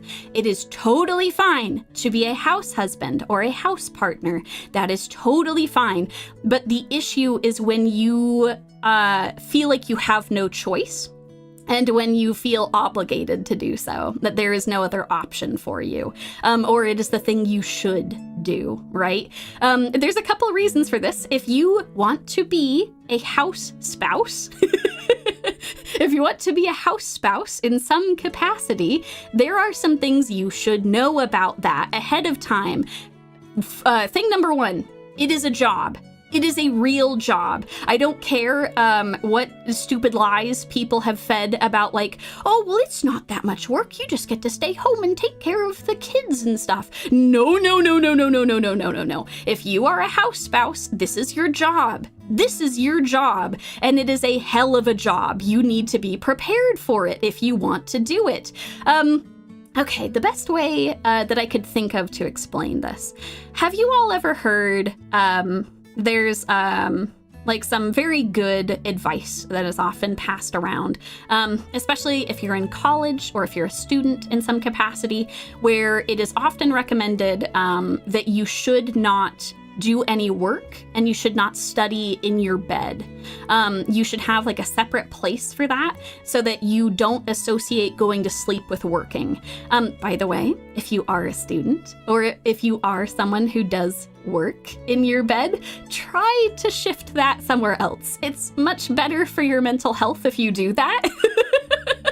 As someone who used to do a lot of work in my bed and then started struggling a lot with like, you just like have this anxiety, this sense of dread as soon as you come back into your room, because like you have no place to relax, right? You need like a place to unwind. It's important to have this. So that's just some side advice. If you study in bed, don't do that. Go find a separate place. Also, if you have the ability to, if you have a desk that's near your bed, try to associate the work with the desk as much as possible and not the sleep. I don't want y'all to feel too stressed about that. But yeah, it's a psychological thing. It actually weighs you down quite a bit if you constantly associate the place where you're supposed to rest with the place where you're supposed to sleep. Now, based on what we're talking about, some of y'all might be starting to catch on to what I'm putting down here. But the reason why being a house spouse is really, really mentally taxing is that the place where you're supposed to relax, it's your job. That bed that you're sleeping in, that's laundry that you have to do. Those, that TV in the living room, that's something that you have to be in charge of maintaining. All of the food that is cooked in the household, that's your responsibility. You're in charge of cooking it. You're in charge of cleaning. You're in charge of shopping. If you have children, you're in charge of looking after the children. You have to raise them all the time. When your children end up going to school, suddenly you're all alone in this house where you never truly get to relax. This is your job, your house, your place of relaxation. This is your job. It is debilitating. It can be exhausting to be a house spouse because you are just reminded at every corner and every turn that there is just more work to be done. Can you imagine how exhausting that would be? Like, imagine you get home from work and you're like, yeah, I just get to kick off my shoes or shed my snake scale tail and just have a great time. Nah, fam, that's just everything. It's rough. God damn it, Uematsu. That's why I associate my work with my free time from all the gotchas I play at work. That's some next level thinking.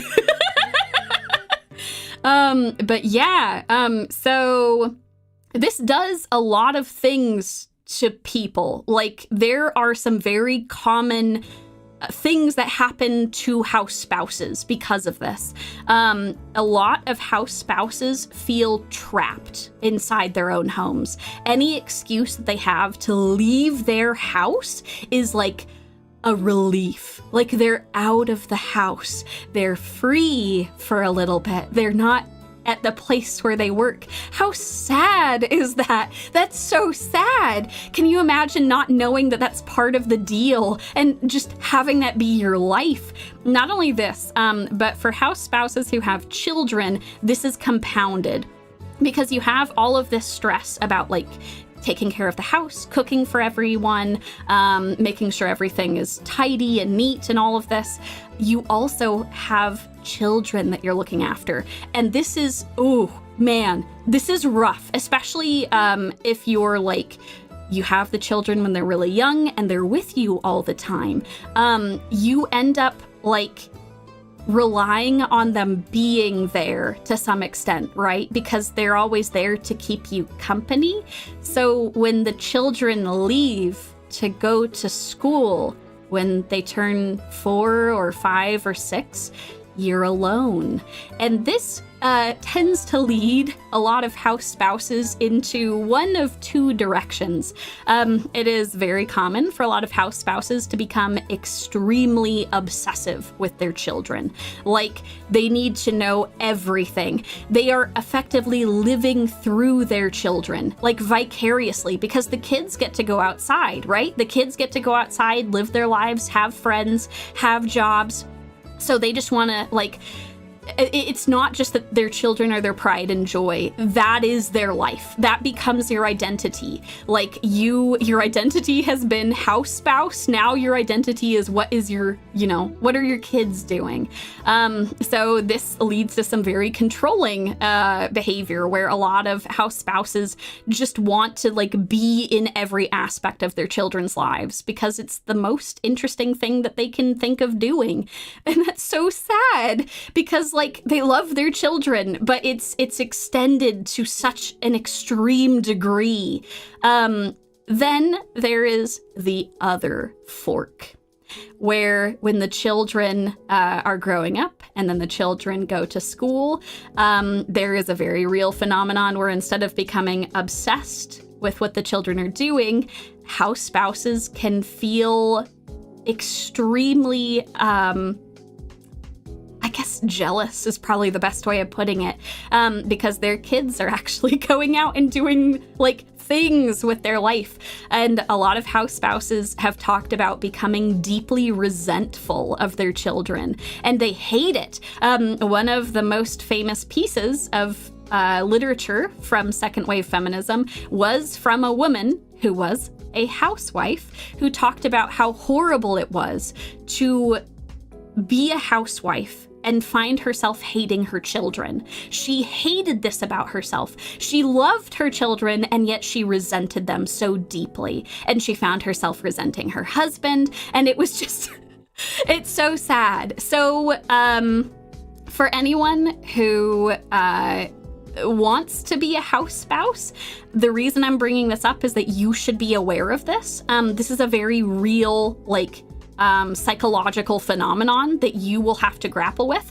There are a bunch of things you can do to offset this, though. For one thing, you gotta have a place in your house to relax. You gotta have a place that's just yours, and it can be messy, it can be private. It's a place where you can go and just, like, have a space, like, it's yours.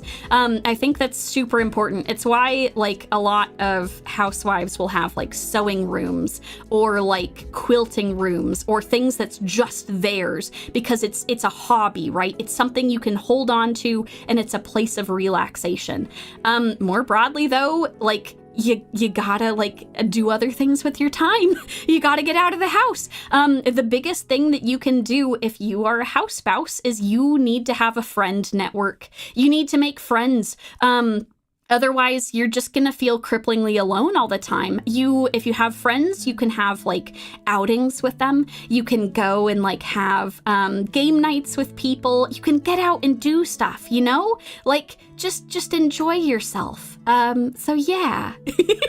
What if you want to be a male wife, the house husband? This applies for you as well. All of this stuff is still applicable if you're a house husband, because it's the same phenomenon, right? Like, it's still the place where you would normally be relaxing is your job, right? So it's still important to, like, have time for hobbies, like, have a hobby room. It's important to have and maintain friends. It's totally fine to just have those friends be the parents of other kids, right? Like, if you don't have friends already, that's okay. Just make friends with the other parents, Like, this is a great thing that you can do. Tsukitsune. I was a housewife in the past life, but now I'm an adventurer.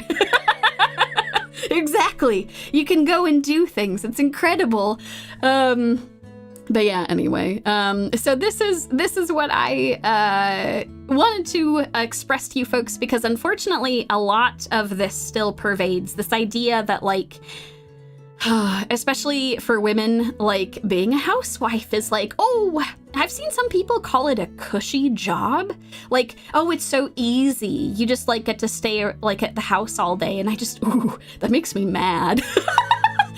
That makes me mad. I've been around a lot of housewives. I was raised in the underground for a large period of my life by housewives. And this is kind of how this works. It's something you should be aware of, and it's why this entire push to like make it okay for people to like go and exist out in the world is important. Now listen, I understand this lecture has gone on long, but patience.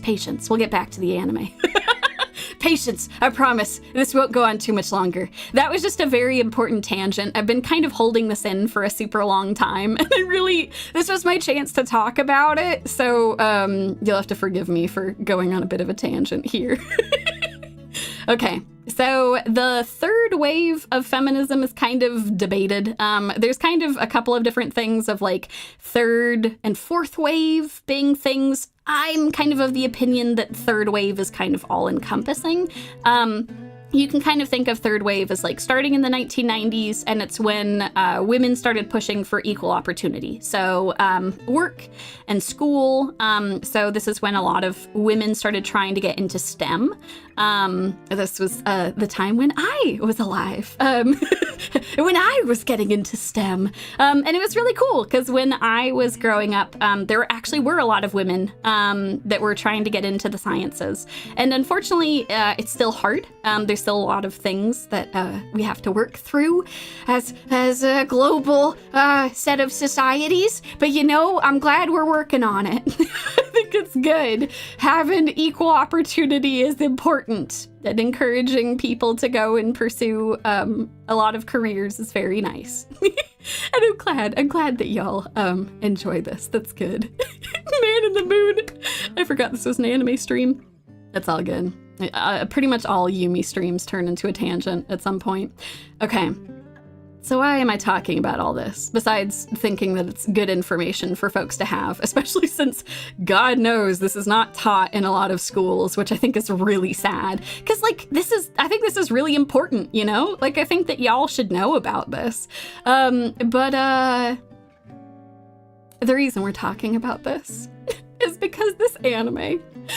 Oh, this anime. It wants to take us back before the 1910s. It wasn't good enough to be in the 1960s, was it? Was it, anime? We had to go back before the 1910s, huh? We had to go back to the robot girls. They don't have voting rights. God, they don't have the right to, like, do anything. They're just slaves. What are we doing? What are we doing? Why does this anime exist? Okay, now that this history lesson is out of the way, it is now time to dive into this monster of a show. This picture is totally unrelated. I promise I'll explain this soon. But thank you all for joining me as I gave you a lot of important background, because we're going to be referring back to that throughout this deep dive into the show. So it's important for you all to have some history before we hop into this. And more than anything, the thing that I want you folks to remember, in addition to all of the different historical things we talked about, is that as you look at this robot girl, the Stepford wife, remember that this show wants to have its cake and eat it too. It wants you to think of this appliance as a person, and I'm willing to let this appliance be a person. I'm willing to think of her as a robot girl. But it also wants you to be okay with her having no rights. It wants both of these things to be true simultaneously, and no, show, that's not allowed. All right, so let's begin. Let me go really quickly. I'm gonna go grab the second half of this presentation. Because now that I've given you all this explanation for things, it's time. It's time for us to actually hop into this dreadful, dreadful show. Oh, God. All right. Wonderful. Okay. Let's pull this right up. The suffering meter is far too low. Oh, don't you worry. We'll check it out at the very end of the stream.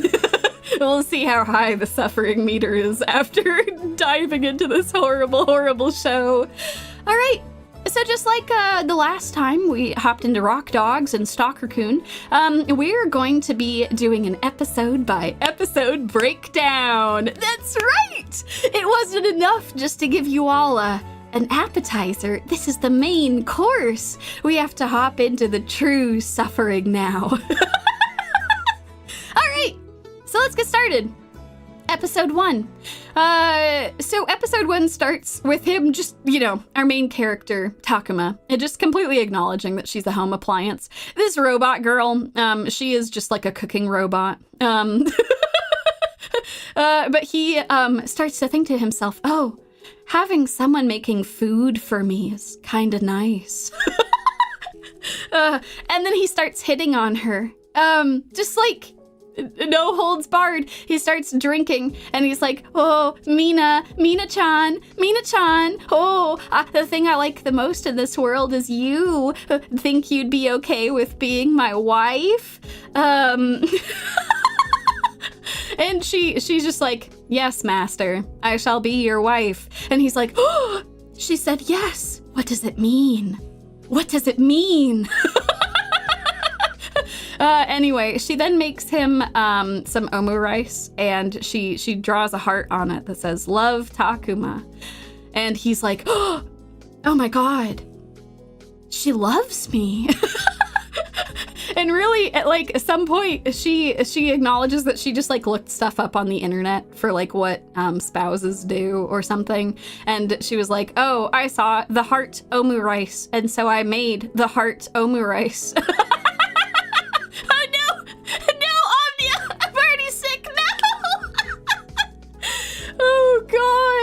But yeah, no, so many things in the show might have been solved if this was just a normal microwave that he put googly eyes on. But no, it had to be a robot girl. So anyway, he then has a dream where he is like, oh no, what if she made the omu rice thinking that I wanted that? And then if I told her that she's the thing I love the most, she'll serve me up broiled Mina head.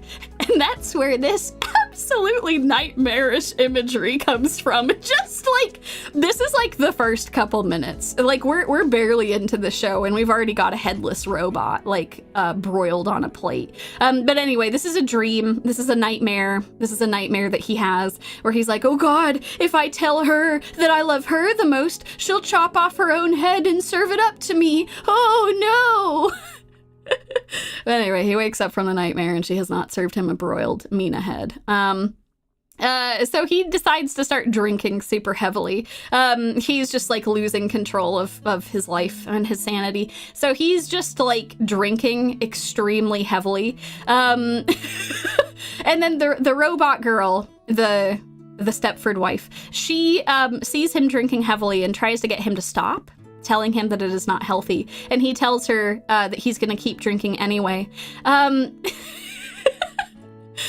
so she goes over to the sink, and while he's not looking, she pours out all of the rest of the beer and then tells him, we are all out of beer.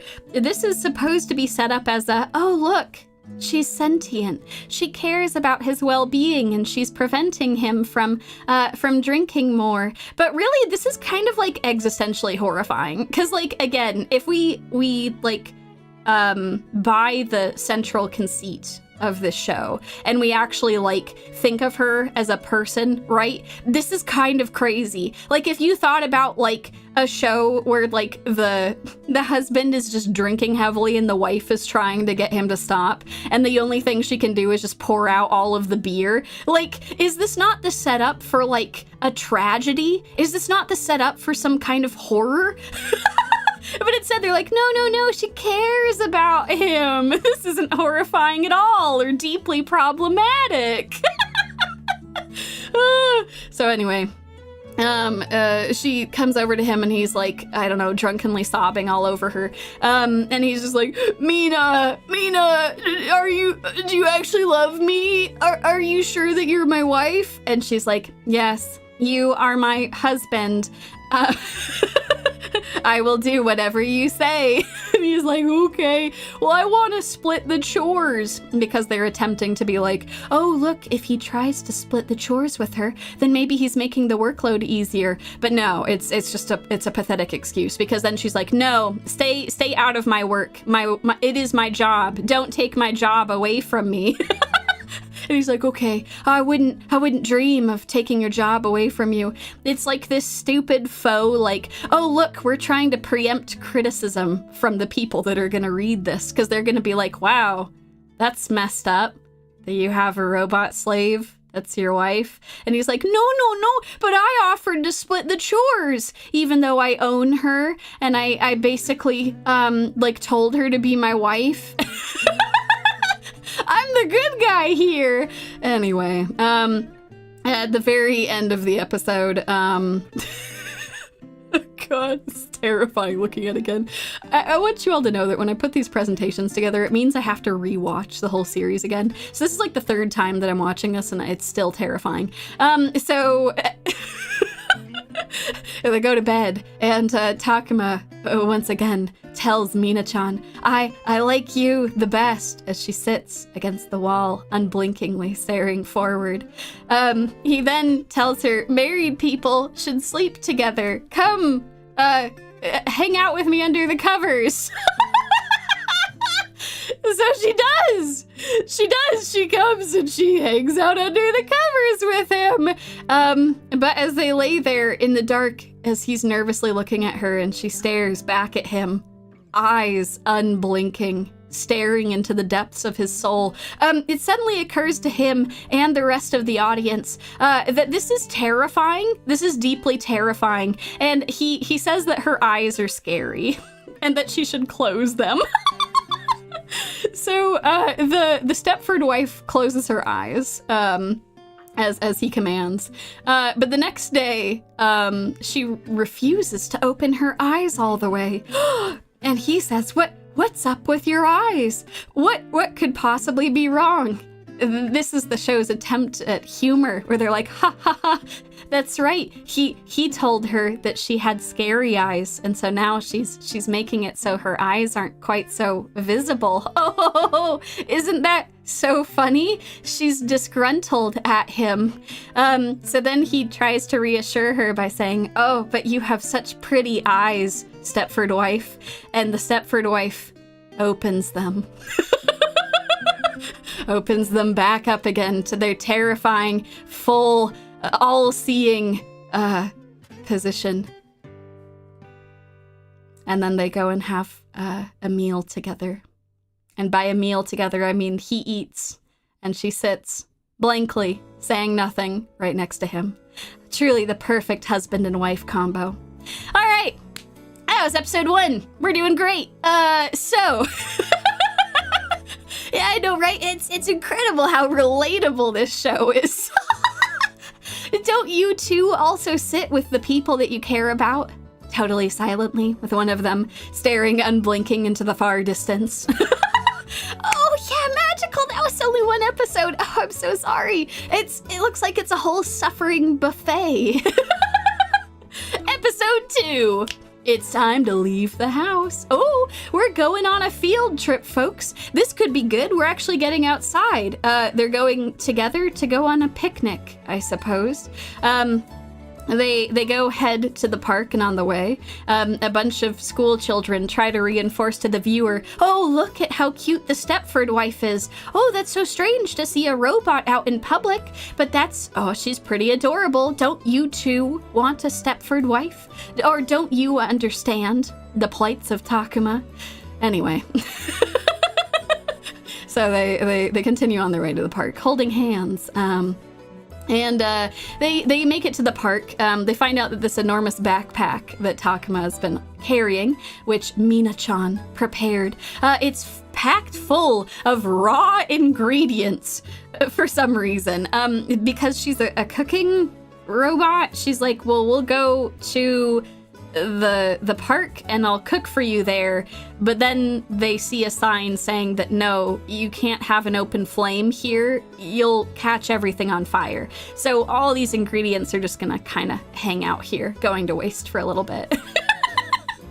So anyway, she also says that she brought some other things along. Everything is not lost.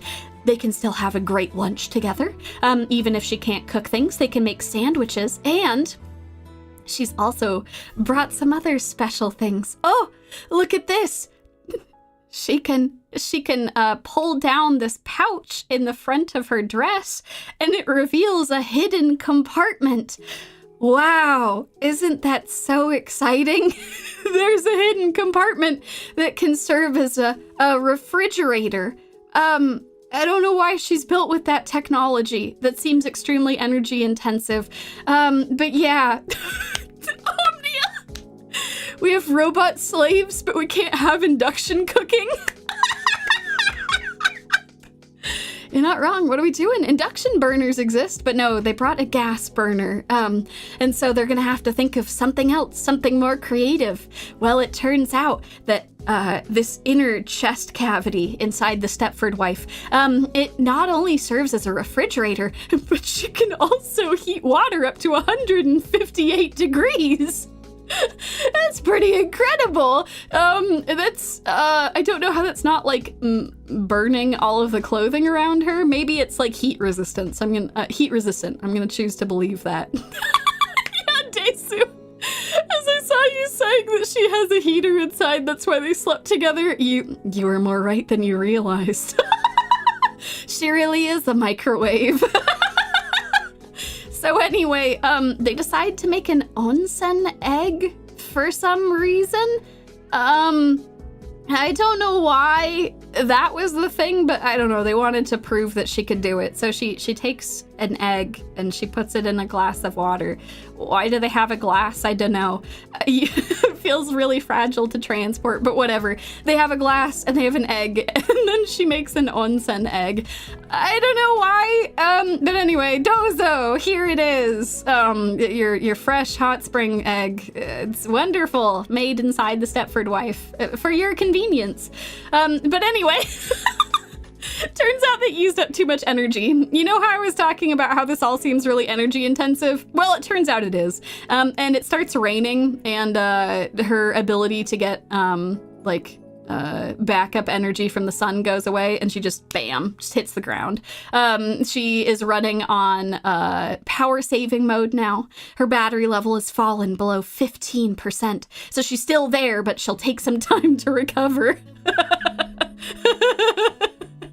So anyway, she gets wet, and then Takuma just says the most cringe-worthy shit. They find a gazebo to try and dry off, and he asks her nervously, "Is it okay if I wipe your torso too?" To which Mina-chan stares back, unblinking, saying the obvious. You are my owner, so you have every right to decide. Because again, they want her to be a robot girl, but they also don't want her to have autonomy. Except for, again, this is the author's attempt at trying to make Takuma a good owner. He's a good one because he wants permission. It's okay that he owns her and that he essentially told her to be his wife. But no, he wants permission before he wipes her down. Isn't he so noble? So anyway, he calls her his precious wife, and that he doesn't want to do anything against her will. And then he wipes down her torso. I am not going to beleaguer this point. Belabor? Excuse me. I don't want to drag you all through this, but... Oh, God. Oh, no! The pain. I'm so sorry, y'all. So anyway, they make it back. They make it back afterwards. A series of kerfuffles. They finally make it back to the house and whatever. She's fully charged now. Blah blah blah. She's not wet anymore.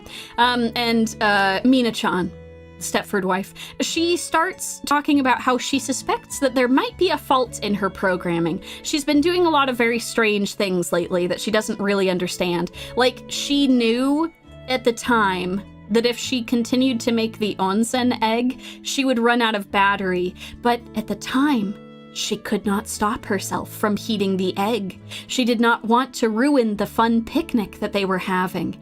And so she then asks, should I get this fixed in some capacity? And he yells aloud, "No, don't fix it. I love you just the way you are. You're perfect this way." So anyway, he goes out and buys her a wedding ring. At the end of the episode, he goes and buys a wedding ring because he's like, if we're married, you should have a wedding ring. No, it's not legal on paper or anything because, again, you don't have rights. You're not considered a real person. But this will be our nice little, like, super extra special marriage. So here, have a wedding ring. But as soon as she puts the ring on her hand, an alarm starts going off from her programming saying that because she's a cooking robot, she can't have anything on her hands. Because it has like the potential to have like contaminants and stuff when she's cooking. So instead they suggest, maybe we won't do this. Maybe we won't go through with it. So Takuma reaches to grab the ring back and the Stepford wife just grabs his arm like really hard and painfully and is like, "No, you gave this to me as a gift. It is mine. I will keep this now." I want you all to remember this. Some of y'all were asking if there was going to be any Terminator aspects to this whole deal. Just keep this in mind. Keep this in mind. Remember this moment. Remember how she reacted very suddenly and violently and with a lot of power. So anyway, they compromise and they make it into a necklace for her. So it hangs around her neck, and her alarms don't have any issues with that. And then she just proceeds to stare at it for the last, minute of the episode. She just stares at it, unblinkingly focusing in and out, saying that she is strangely transfixed by it. This is supposed to be oh, look, the robot girl likes the pretty thing. Isn't that so nice? Don't you think of her as a real person? Oh God. Okay. It is just my precious. Okay. All right. We've done it. We've made it through episode 2. Episode 3 starts off. Fantastic start. This actually technically starts at the end of episode 2, but we're just going to lump it into episode 3. While Takuma is out of the house, a phone call comes in on his phone, which for some reason he has left at home. I don't know why he didn't take it with him, but whatever. I guess he forgot it. Well, anyway, Mina-san, the Stepford wife, she's here. She's ready to take that call. And lo and behold, who should it be on the other side? It's Takuma's sister. Oh boy, things are heating up now in episode 3. A family member has discovered that the Stepford wife is living at Takuma's place. And she addresses Takuma's sister saying, "Oh yes, this is Takuma's phone. My master is currently out shopping." To which the sister's eyes grow wide, and she says, "I'm sorry, who am I speaking to?" To which the Stepford wife introduces herself and says, "We are not legally married, but our relationship is similar to marriage." And the sister makes an urgent visit over to their house. Saying that she will be there rather quickly to go and investigate. So anyway, Takuma makes it back home, retrieves his phone, which again, for some reason, he left at home, and sees that his sister is going to be coming over. So in a panic, not knowing that the Stepford wife has already talked to the sister, he shows back up at home and is like, "All right, quick, Mina, I'm sorry to ask this, but can you get into the closet? I need you to hide from my sister, because I have enough of a brain to acknowledge that this is kind of wild. So I don't think you'll be in here for long, but you need to hide in the closet." So anyway, he slowly closes the door, looking in at his robot Stepford wife. She stares back unblinkingly. Just accepting that she's going to be in the closet now. And then he completely breaks down, crying out, Mina-chan, Mina-chan, and apologizing, saying that she can come out of the closet. He shouldn't be ashamed. He should go and show her to the world. Even though his sister is on a warpath and she's making her way over here, he should introduce her. So anyway, Mina comes out of the closet and is now going to be introduced. Why the two of them haven't talked about this is kind of beyond me. I don't know why she didn't tell him that she had talked to the sister already, but like, whatever. So the sister shows up. She's here. She's ready to kick ass and give out candy canes, and she's all out of candy canes. So she's here, and immediately she just lays into her brother.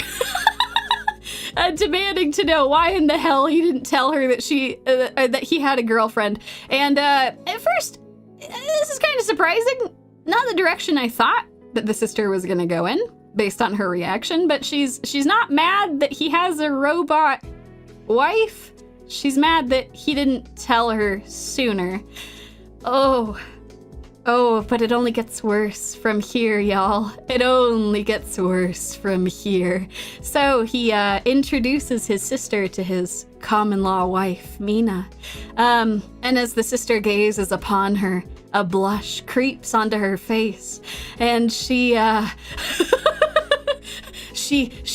thinks that the robot is so adorable, so cute. Don't you too, the viewer, think that the Stepford wife is so adorable? Well, guess what?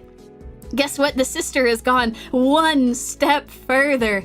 She goes out. She can't contain herself. She runs back outside of the apartment. Oh, super excitedly decrying, the human married to a robot. That rules!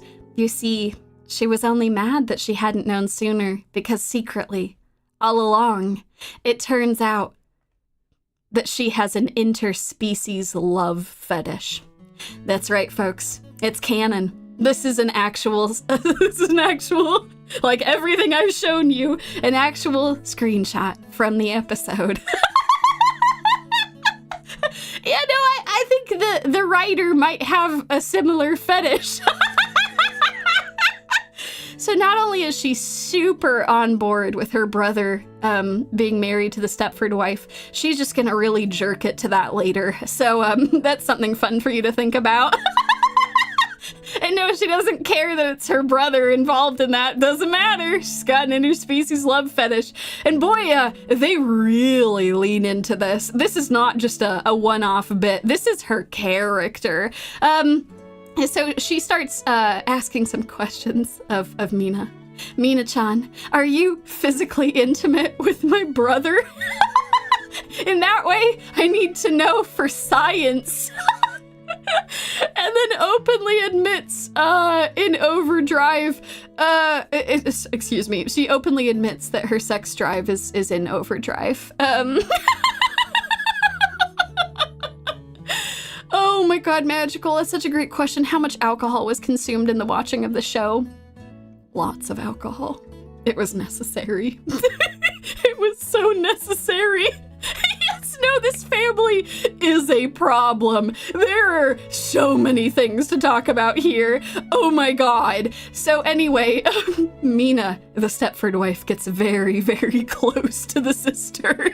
It says to her, yes, there are times when our bodies come into contact. Does this count as physical intimacy? And the sister just can't handle it. She just turns into a puddle. So anyway, that's great. That's something that you all definitely needed to know. It was super important and vital to this story. Okay, so once the sister recovers, she gets all of the horniness out of her system. She manages to recover and starts asking some questions about Mina, trying to get to know her, you know, so she can jerk off to that later. So anyway, she asks her some questions. First of all, she asks the wildest shit. Say, if I were your master, if I told you to marry me, do you think you would? To which the Stepford wife says, yes, I obey my master's commands to whatever extent possible. Definitely not a robot slave. And the sister doesn't think this is problematic at all. She's just like, oh, ha, ha, ha, that's not what I meant. Anyway, what was your former owner like? To which we learn a little bit more about the fact that Mina, the Stepford wife, she had a previous owner before Takuma. Ooh, she was a second-hand robot, not a brand new one. But unfortunately, when asking the Stepford wife about this, she says that all of the information about her former owner is encrypted, and she doesn't have any recollection of them. So unfortunately, she doesn't have any data. She was just in a second-hand shop. And then Takuma picked her up. The only thing that the Stepford wife can actually remember is that her last owner was a horrible person, constantly talking about how she wasn't expressive enough. Oh, the robot girl wasn't expressive enough, and how she should be like the more expressive robot girls. Some of you in the audience might be asking, wait a second, more expressive robot girls? Are there other robot girls besides Mina? Oh, dear friends, yes there are. We shall get into that shortly. But first, it's time for episode 4 to start. We start off with Takuma asking if they can actually cuddle. It's not enough for them just to lay under the covers together. They actually have to cuddle. And Mina, with her horrifying, unblinking eyes, just stares back at him, saying, no problem, and scoots over to start cuddling with him. But you remember how I told y'all to keep in mind that she's very physically strong? Well, as she goes to cuddle with him, and she tightens her grip into his ribs, she starts just getting close to just crunching through him. And he says aloud, ouch, ouch, that hurts. You're hurting me. And she's like, oh, I am sorry, Takuma-sama. I can move away. And he says, no, it's fine. Let's still keep cuddling. I'll just go in a way that is less painful. Yeah, the not warm embrace of my robot wife, indeed. Anyway, they did not have protection for that. There was no protection for his ribs whatsoever. I mean, really, he should have thought of that. She's able to, crush his arm. Anyway, now we get to the real meat of episode 4. It's a beach episode! Oh, yeah, we're only 4 episodes in and it's already time for the beach episode. Let's go. Takuma's extremely horny sister decides to invite them to the beach, and immediately she starts talking to the audience about her ulterior motives. She wants to bring them to the beach so that the two of Takuma and the Stepford wife will get closer. And she gets to watch the entire time, so she'll have lots of material for later. So as she starts getting fired up about all this, she takes Mina to go and get changed and leaves Takuma to wait for them on the beach. But wouldn't you know it, there's another robot girl. Another robot girl shows up, and Takuma inexplicably mistakes her for his wife, which is crazy for a couple of reasons that we're gonna get into. But for some reason, he sees this other robot girl who is taller and curvier and sounds different than his wife, but because she is robot girl, he thinks it's his wife at first, and then he calls out to her saying Mina, and then she responds, and he apologizes. Yeah, no, the skin is totally different. She doesn't have, all of these joints and things, but yeah, no. But she says that she's also Mina because it turns out that Mina is the series that these robot girls come from. The Mina series. There are different types of Mina, and she is Super Mina, the all-purpose housework robot. Oh, and wouldn't you know it, she is extremely expressive. She smiles. She has glitter in her eyes. Anime glitter, can you believe it? I don't know how she does it, but she does it. Honestly, if I'm being totally real, this was the point where Bear and I were like, she's just a person, right? Like, how and why is she a robot, besides the fact that she says she's a robot? The show is just trying to mess with you at this point. So anyway, He's thrown off by how expressive she is. And then it's revealed that he's married to a Mina series, and she gets so excited about this. She's never met anyone who's married to a Mina series, but she's heard that robot marriage was popular overseas. And oh god, this one really, this particular line got under my skin. There was a lot of other stupid shit that is always happening. But this is one of those stupid things that's like, see, it's just like the gays, right? Ha ha ha. You know, because gay marriage is more popular overseas, so robot marriage must be more popular overseas in this society too. And yeah, where? In what country? What's happening? What's going on? Do they have rights there because they don't have rights here? What are we doing? What are we doing? This is completely insane. So anyway, it turns out that she has also been separated from her master. And they finally reunite, and she leaps into his arms, and of course, he's a young boy.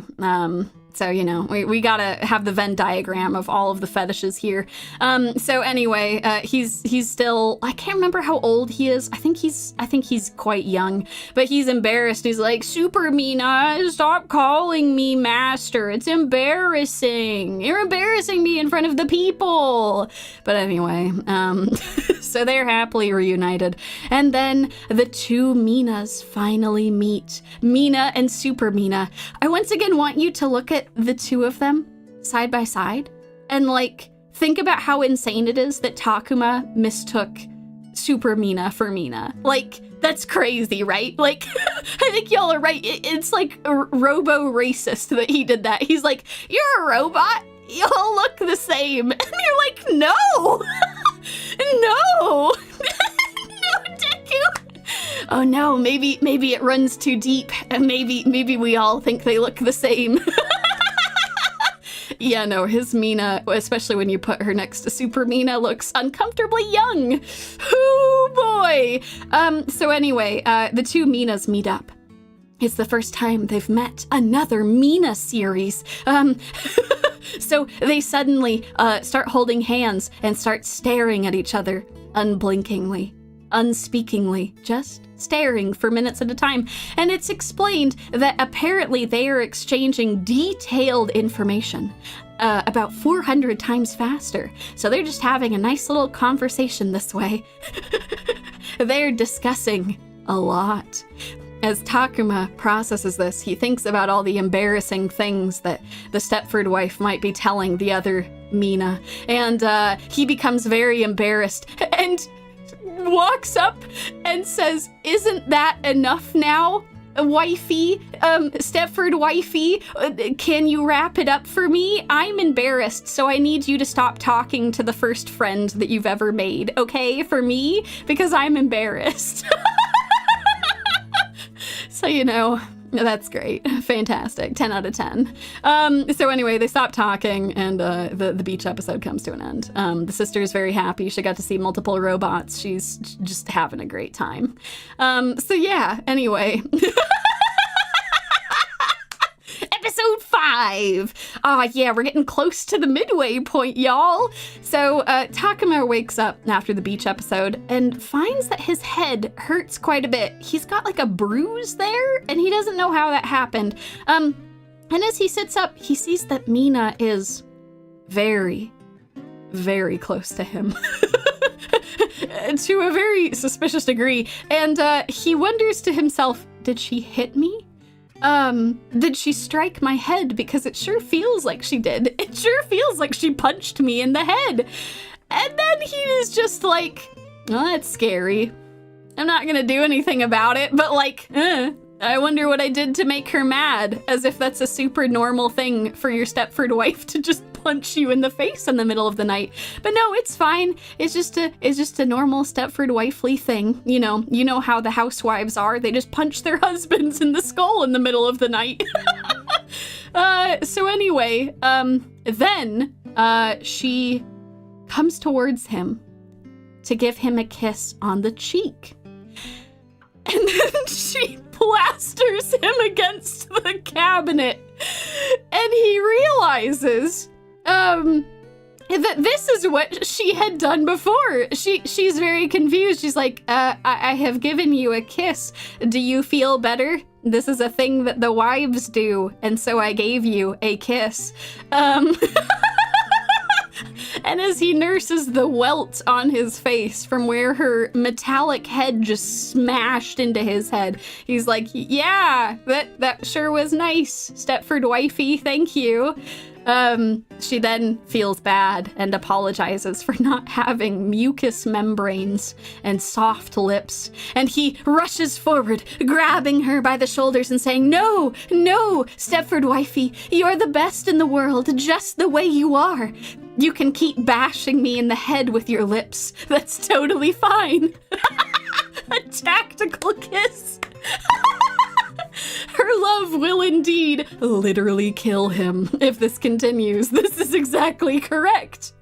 So anyway, Super Mina shows up. The other definitely robot girl. And she is here with a gift. She and her master were so grateful that they helped them at the beach with reuniting when they got separated, that they have now brought an offering to Takuma and to Mina-san. They have brought the special catalog. It's the Summer DX edition. It has over 600 items inside. Super Mina then goes on to explain that there are a ton of software updates and upgrade parts for the Mina series, and the Stepford wife actually is quite interested in this. She immediately starts trying to look through it, being like, ooh, how can I be more efficient?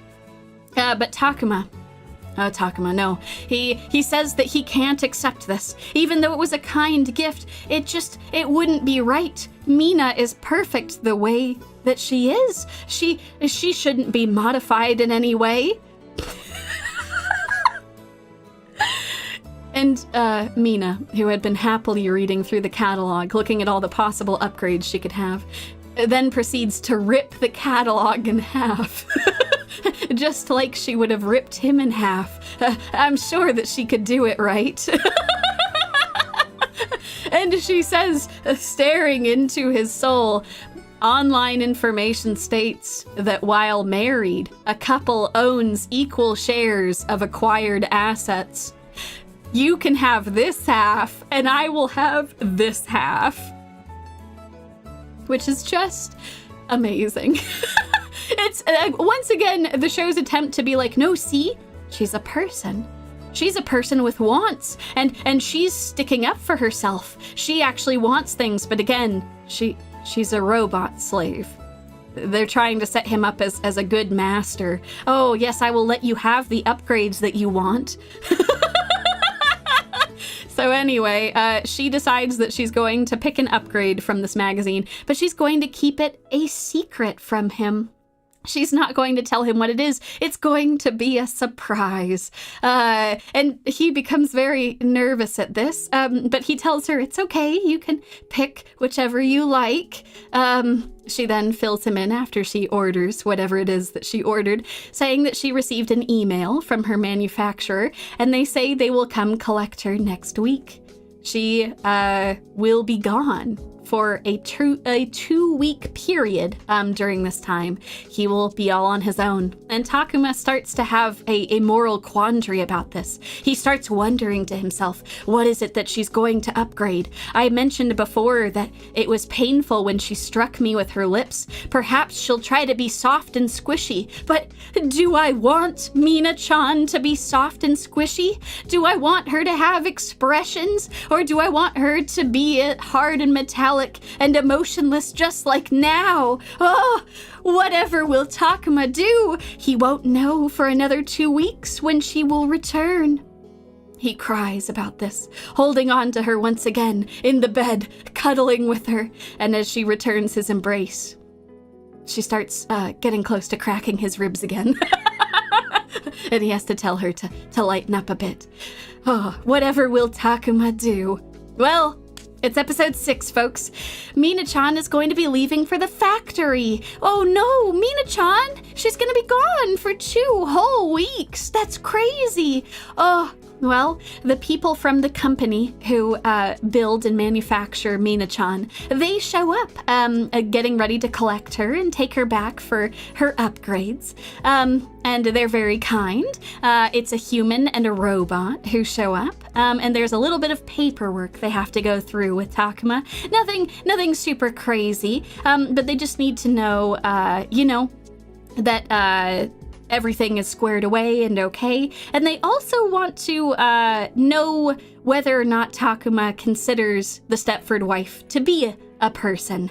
Because a lot of people will just treat the Mina series as an appliance, but there are special procedures if they actually consider them to be family. But Takuma is not the most on top of these sorts of things, and he decides to lie to the company because he's nervous they're going to judge him, I guess. And he says that she's just an appliance, that she's not a person. And then he starts asking them questions about like some of the stuff that she's been doing, like making omu rice with like a heart on it, and like doing things she's not programmed to do, which is just like the wildest shit. Not only is he lying about the fact that he considers her a wife, but like he's also like revealing that she is acting outside of her usual parameters. So naturally, the other robot that's there is like, well, would you mind if I performed an inspection? I can try to see what's wrong with the robot. And Takuma's like, okay, sure, let me know what you find. And then the robot has a bunch of terrifying arms that come out as she tells the Stepford wife to open up her head so that she can perform an inspection. And the two of them square off against each other. With the Stepford wife refusing to open her head and the other Mina robot insisting that she do so. Takuma still does not intervene. This is surely fine. It's fine that the Stepford wife is resisting this. I'm sure that can't be bad in any capacity. So anyway, at some point Takuma finally like pays attention to what's going on, and he sees that the Stepford wife is trying to like shield her face from being like inspected and reprogrammed, and he starts freaking out. He starts absolutely freaking out, demanding that they have her stop immediately. And he starts yelling over at the human woman, being like, stop this, please, she's my wife. And the human woman is like, what? Why did you say that she was an appliance then? We have procedures for this. It's okay for her to be your wife, I guess. But like, why didn't you tell me? And then the robot from the company goes into attack mode. Because it sees that Takuma is becoming angry at the other human there. And so it just goes and grabs Takuma, painfully pulling him up and telling him that coercive behavior is prohibited by law. The human from the company completely freaks out and starts apologizing, telling this robot to enter sleep mode. Oh Oh God. So anyway, the attack robot stops attacking Takuma. The human apologizes for the attack robot. Takuma apologizes for being a dumbass and not just coming out and saying that he considers himself married to this robot. And everything is resolved, thankfully. Mina's memories are not wiped. Nothing has changed with her. Whew, that was a close one. A totally avoidable catastrophe that almost happened. So anyway, the human apologizes, saying, you know, I'm sorry, my robot is quite young. She doesn't normally react so violently like this. In cases like today, she's supposed to issue a warning before acting. And at this point, you might be asking yourself, what the hell? All these robots are, like, really dangerous. Like, what on earth is happening? Yes, oh my God, some of you are saying that these robots seem very dangerous. Yes, Deku, they are indeed. So yeah, anyway, I don't know why they sell these robots or why they're so strong. It's very concerning. But anyway, we're just gonna pretend like it's all okay. And the human apologizes, saying, oh, the robot is just so protective of her. You know, these robots, I'm wondering if maybe they should have more rights, but we're just gonna pretend like they don't.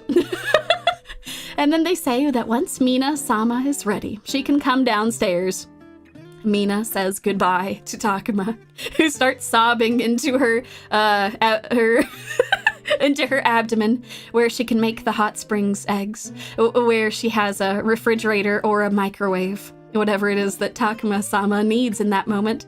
And Mina tries to reassure Takuma by going in for a kiss. A goodbye kiss for the road, just slams right into him over and over, completely blackening his face with bruises, as she tries to reassure him that everything will be fine while she's gone for 2 weeks. Until they lie in a heap on the ground, covered in bruises, and he says that he'll be looking forward to when she comes home again, so that she can strike him in the face with her metallic lips once more. Oh, so Mina is off. She's off to the factory, or I guess wherever it is that she's gonna get maintenance done. He still has no idea what it is that she's going to improve, and he frets about this. He's frightened. What if she makes the wrong decision?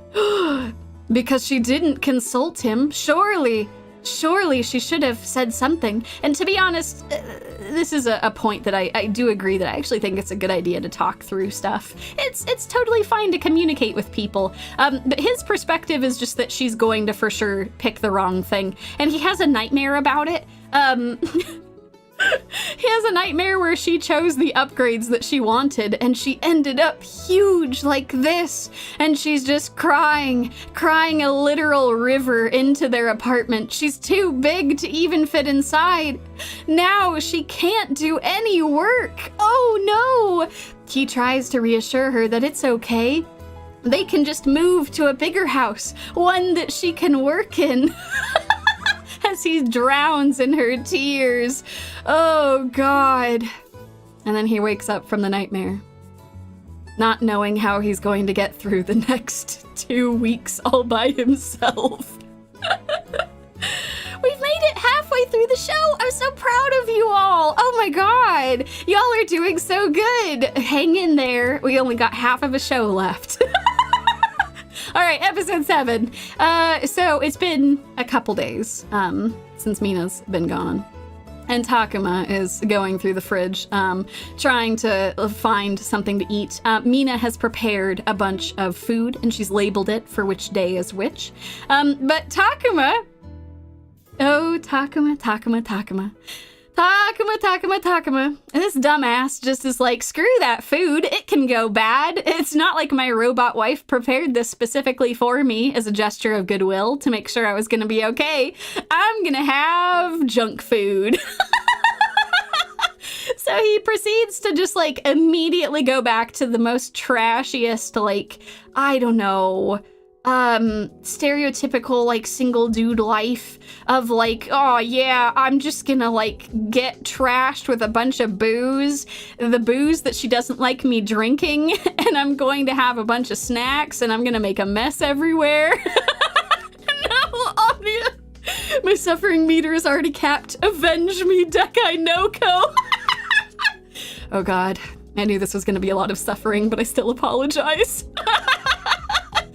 Oh, and as he's drunkenly laying on the floor, a knock comes on the door. What's this? A delivery? At this time of the day? Who could it be? It's from the robot maker. The robot maker of the Mina series. He thinks to himself, maybe Mina ordered something from the catalog. Maybe she ordered something in addition to this upgrade that she's doing. And he opens the box. Welcome, dear friends, to the next circle of hell. For what is within this box is a horror that I do not think you all are quite prepared for. Oh, but it's wonderful. We're halfway through the series. We need something new, something juicy, something horrible to take us into the next arc of the show. So anyway, he opens up the box. He sees a robot inside. He also sees a note from Mina saying that she ordered a robot during her period of absence. And while she's at the factory, it can be linked to me so that she can control it remotely. Yes, Deku, it's her. Inexplicably, while she is having work done on her main body, she bought a second robot that she could interface with so that Takuma would actually not be alone. So all of his crying about being alone, I don't know. This feels like really, I don't know, a very pathetic direction to go into. He couldn't even be alone for 2 weeks. He was alone for like 2 days while the package was shipping. And then Mina is now here again. So anyway, he boots up the robot. It opens its large eyes and starts speaking to him. Oh, it's Mina-chan! Mina-chan! You're actually here! She discovers his drunkenness and immediately shames him for this, as she should. As she should. She tells him to throw out the food that he's not going to eat, and then everything just goes back to normal. She explains that this robot is called Mimemorious 3. It's actually normally designed to look after elderly people, but she purchased it because it would be small and relatively easy to move around with. So anyway, you know, the 2 weeks that he was supposed to be by himself, he's got like mini Mina, you know, who's just hanging out, looking after him like he's an elderly person. Making sure that he's actually cooking food for himself and not just getting drunk every single day. So, you know, before you know it, almost the entire 2 weeks has passed. Wow. Something that might have actually been a moment of character growth has just immediately been completely thrown out the window. He couldn't be alone by himself for 2 weeks. No. She had to be there the whole time, so he couldn't grow or learn anything from it. 2 more days. He sits, getting ready for bed, and notices that this tiny robot, this mini Mina, for some reason it's awake still. It hasn't been awake on any of the other nights, and it starts calling to him. Takuma, with a different voice than usual, its large bright eyes staring back at him. As he tries to understand what's going on, is this Mina still talking to him? What happened to her voice? What on earth has happened here? But he just assumes everything is fine and just thinks, she didn't shut off the connection. I guess something happened to her voice, but it's fine. This is my wife. Oh, and the tiny robot stares back up at him and just repeats to him, "Don't stress, Takuma, don't stress." For some reason, the sight of this is not stressing him. He's just, I don't know, like concerned about what might be going on with her voice all of a sudden, and he tries to reassure the tiny robot. "Oh, it's fine. Why don't you hold my hand?" Then I won't be stressed. So the tiny robot rolls up to his hand, grasping one of his thumbs between its tiny little hands. And Takuma smiles at it, saying that this helps me to relax. Thank you, Mina. And the robot stares down, unblinking at the hand, as the night continues onwards. And it looks at him before Takuma sleeps and sputters out, "Good night, Takuma." And so Takuma falls asleep while the tiny, unblinking robot holds his hand. The next morning, the robot is still there, still watching him, still talking to him with this very strange voice. It rushes up to him and tries to give him a hug. "Oh, look at the tiny horrifying thing. Don't you think it's cute?" It tries to give him a hug, but really it's just sizing him up. It's trying to see when it will be able to crush him, just like all the other Mina series.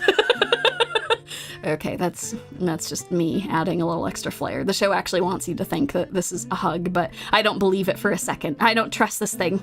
I don't trust this thing at all. It was terrifying. It was staring at him while he was sleeping, holding onto a single one of his fingers as it spoke to him. So anyway, Mina comes back as this happens, and look! Mina, the Stepford wife, she's returned. Oh my word, and she looks rather similar. I wonder what upgrades she did. Well, I guess we'll find out in a moment. Takuma rushes over to her, saying that he missed her the whole time, even though, again, just as a reminder, she was essentially there, right? Like, she was talking to him the whole time. Yeah, I guess her body wasn't there, and she wasn't cooking for him, so he missed that. But, like, whatever. It's not like he was actually alone the whole time. But this is a touching moment. Oh, I missed you for the 2 weeks that I definitely didn't see you every day. So then she explains exactly what it was that she got upgraded. She has made some modifications so that she can change her height. And then she does a Transformers sequence where she grows taller and her rib cage expands apart. It makes her less waterproof, apparently, but now she's rather tall. For whatever it's worth, Takuma says one of the only, I guess, reasonable things where he says that he likes her both ways. I guess that's somewhat respectable. They don't commit to him liking her small. He just likes her, I guess. I don't know, is the deal. He's still a dumbass and he's still a bastard man. And he still owns her as property, but whatever. He likes both versions of her. Yay! And yes, no. So yeah, no, the cooking robot can get bigger. Actually, the cooking robot, when she is bigger, she's like his size. I'm sure that won't be a problem at all. I'm sure that won't be a problem whatsoever. So anyway, the people from the company show back up again, and they're like, "Oh, well, here you go. Mina is all upgraded now. She can get bigger and smaller now, so she doesn't have to be on a step stool to cook anymore. Isn't that great? Well, here's all the necessary paperwork and a manual for the added features, and just let us know if there's any issues." To which the Stepford wife produces the tiny robot and says, "Attention company people, why is this thing still moving around? I am not piloting it anymore." Which comes as a surprise to everyone at the table. Takuma is very confused, wondering, wait, that wasn't you talking to me? I thought you were just like sharing your consciousness with this. Why is it still talking? Why is it talking differently than all of the advertisements?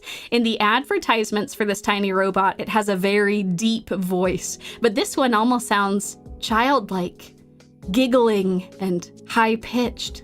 To which the other Terminator robot grasps the tiny robot and says, "Would you permit me to do an internal scan to verify the situation?" The tiny robot's eyes grow wide. she pries it open and does an internal inspection, and it has like a seizure the whole time. But like once again, Takuma just kind of ignores the whole thing. He's just like, yes, standard procedure. Yes, the tiny robot's having a seizure, but it's fine. This is all for the greater good, right? So anyway, after performing an inspection and the tiny little thing having a seizure, you can even like look at its eyes. Look at its eyes. Oh my god.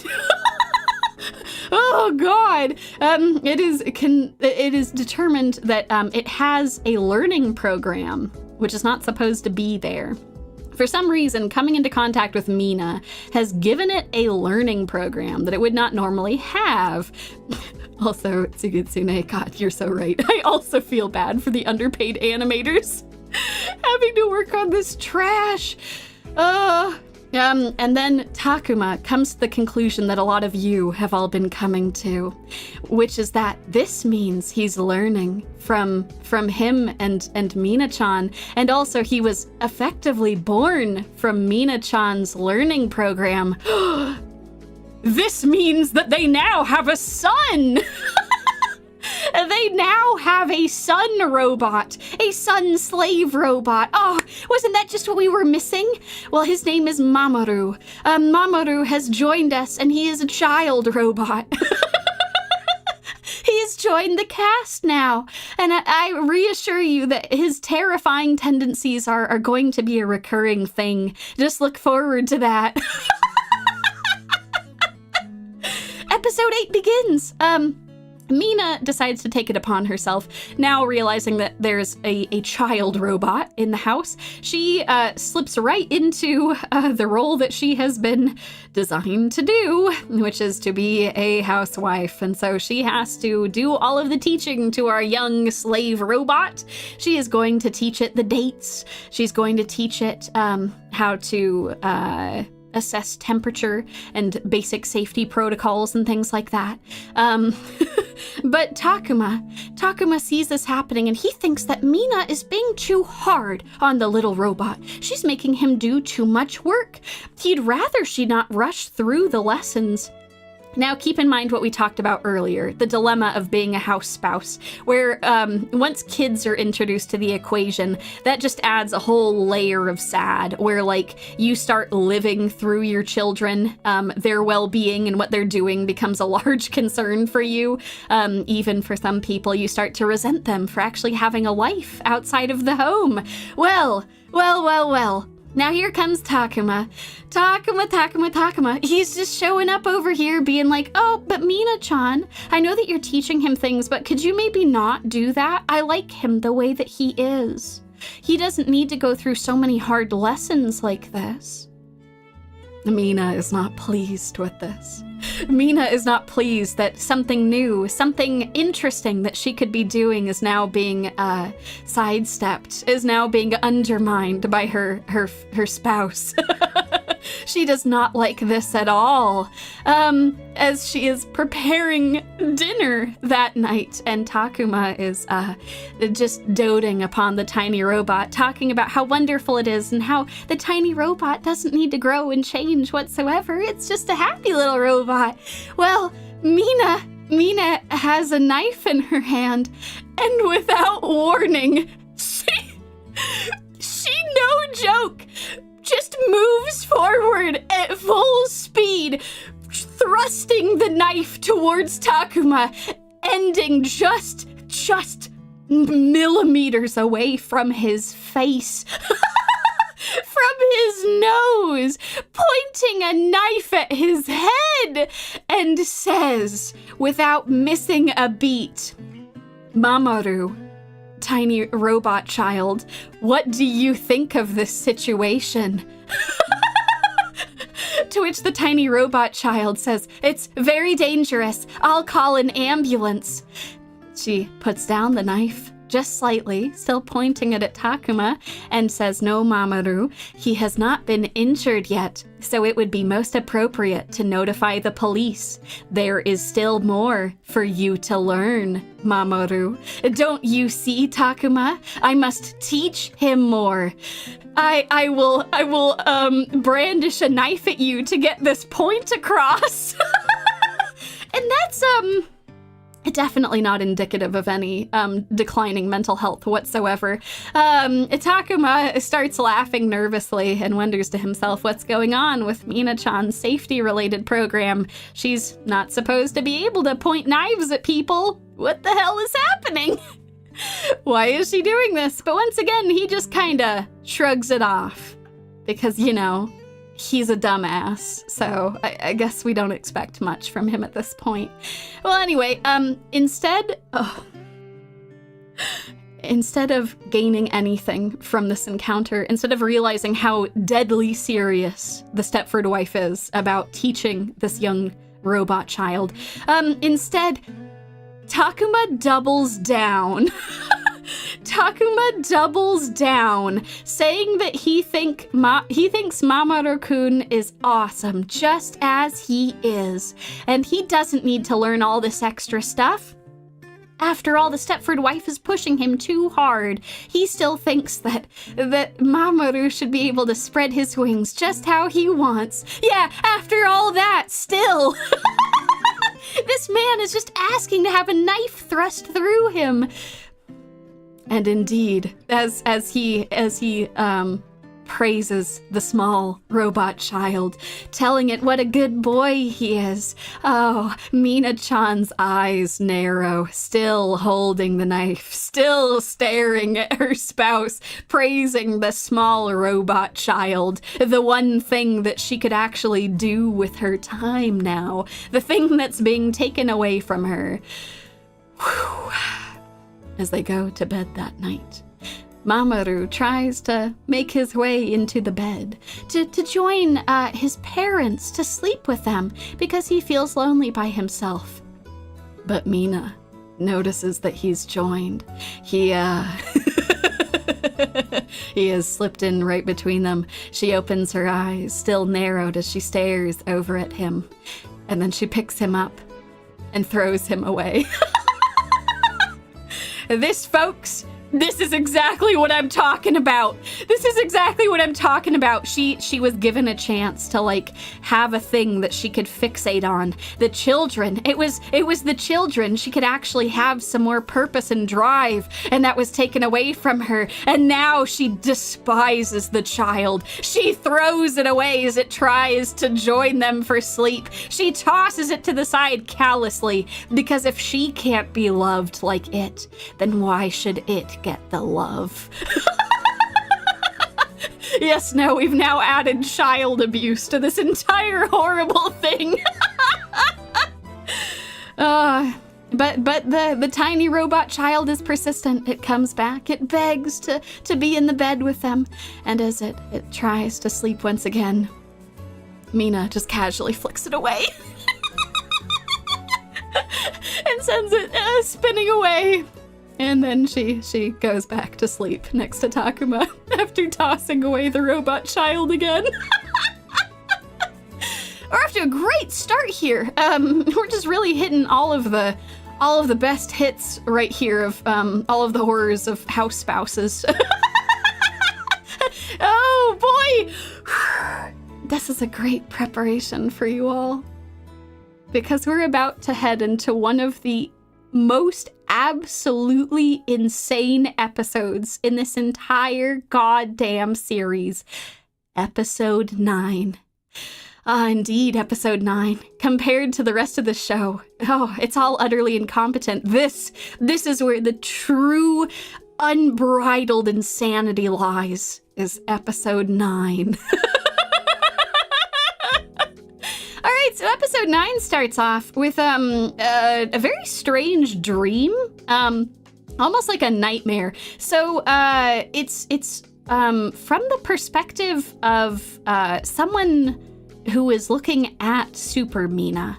And the Super Mina is very cheerful and saying, yes, master, I'm done with the cooking, cleaning, and laundry.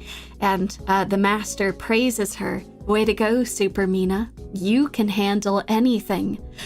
Unlike you wretched normal Mina, you're incompetent. You're not expressive. You're not good at things. You can only cook and try to teach tiny robots how to count through a calendar and not stab people with knives. Oh, well, this, for some reason, is the nightmare of Super Mina.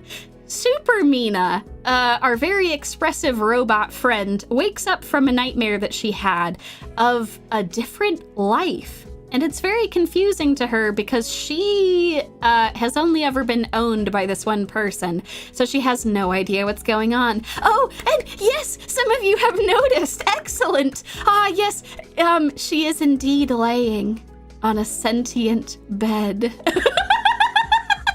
Also, yes, you're very welcome, y'all. I'm very happy to spend my time suffering through this so that you all don't have to actually watch this. I'm just giving you the broad strokes. Oh, God. Unfortunately, I am still making you all suffer quite a bit, and my apologies for that. But yeah, so we have now introduced the concept that there are sentient robots that aren't, like, people-shaped or, like, little Mamaru-shaped. They're beds, but the bed is just like a therapist, kind of. It's like, it doesn't do anything, it just stays there all day. What are the rights of this bed? There's so many implications, you know? Like, the robot people already don't have rights, but what of the rights of the bed robots? Why does the robot have a bed robot? I don't understand. Well, anyway, she ends up talking to the bed robot about her nightmare, and the bed robot, nice therapist bed robot, definitely not getting paid for his therapist duties, tells her, well, you know, it means that you've performed some sort of major internal memory organization. You have some memories that don't belong to you. And she's very confused about this. She's like, what? It's a memory. It's not mine. I don't know anyone who's all wavy and scary like that. To which the bed therapist says, well, perhaps there is some protection placed on the memories to safeguard personal info. And that's when Super Mina remembers that the person who has safeguards around the data of their previous owner, it's the Stepford wife. That's right. For some crazy reason, their memories have become mixed up. All of this time that they've been talking with each other, exchanging thoughts. They were literally exchanging thoughts. Super Mina now has copies of some of Mina's memories and thoughts. And they're trying to figure out what to do about that. So that's kind of wild. So anyway, they have a meeting about this. They need to figure out what to do. Why is she having nightmares about this? Why did the memories get mixed up that easily? That seems like a major flaw. It's not just that they're physically strong enough to, like, injure humans. They also can get corrupted by other robots? Like, what's happening? What is life? So anyway, Super Mina's very concerned about this, and she wants to confirm to whom each of their memories belong, because now things are kind of messed up, and that's no good. So anyway, she decides to, try to figure out how many of Mina's memories are inside her head. So she begins asking Takuma some questions to try and see if that, like, triggers a reaction in her. So she's like, Takuma-san, remind me, which of us is your wife? Is it the Stepford wife? Or is it me? And Takuma's like, no, it's definitely the Stepford wife. It's not you. And she becomes upset about this. She says, isn't there a non-zero chance that I'm your wife? After all, our memories all got mixed up. Doesn't that mean that I might be married to you too? Who snuggles with you like this? Is that also the Stepford wife? Because now she's having memories of snuggling with him, because some of the memories did get mixed up. And she starts becoming insistent, saying, no, I am your wife too. We are both the Stepford wife now.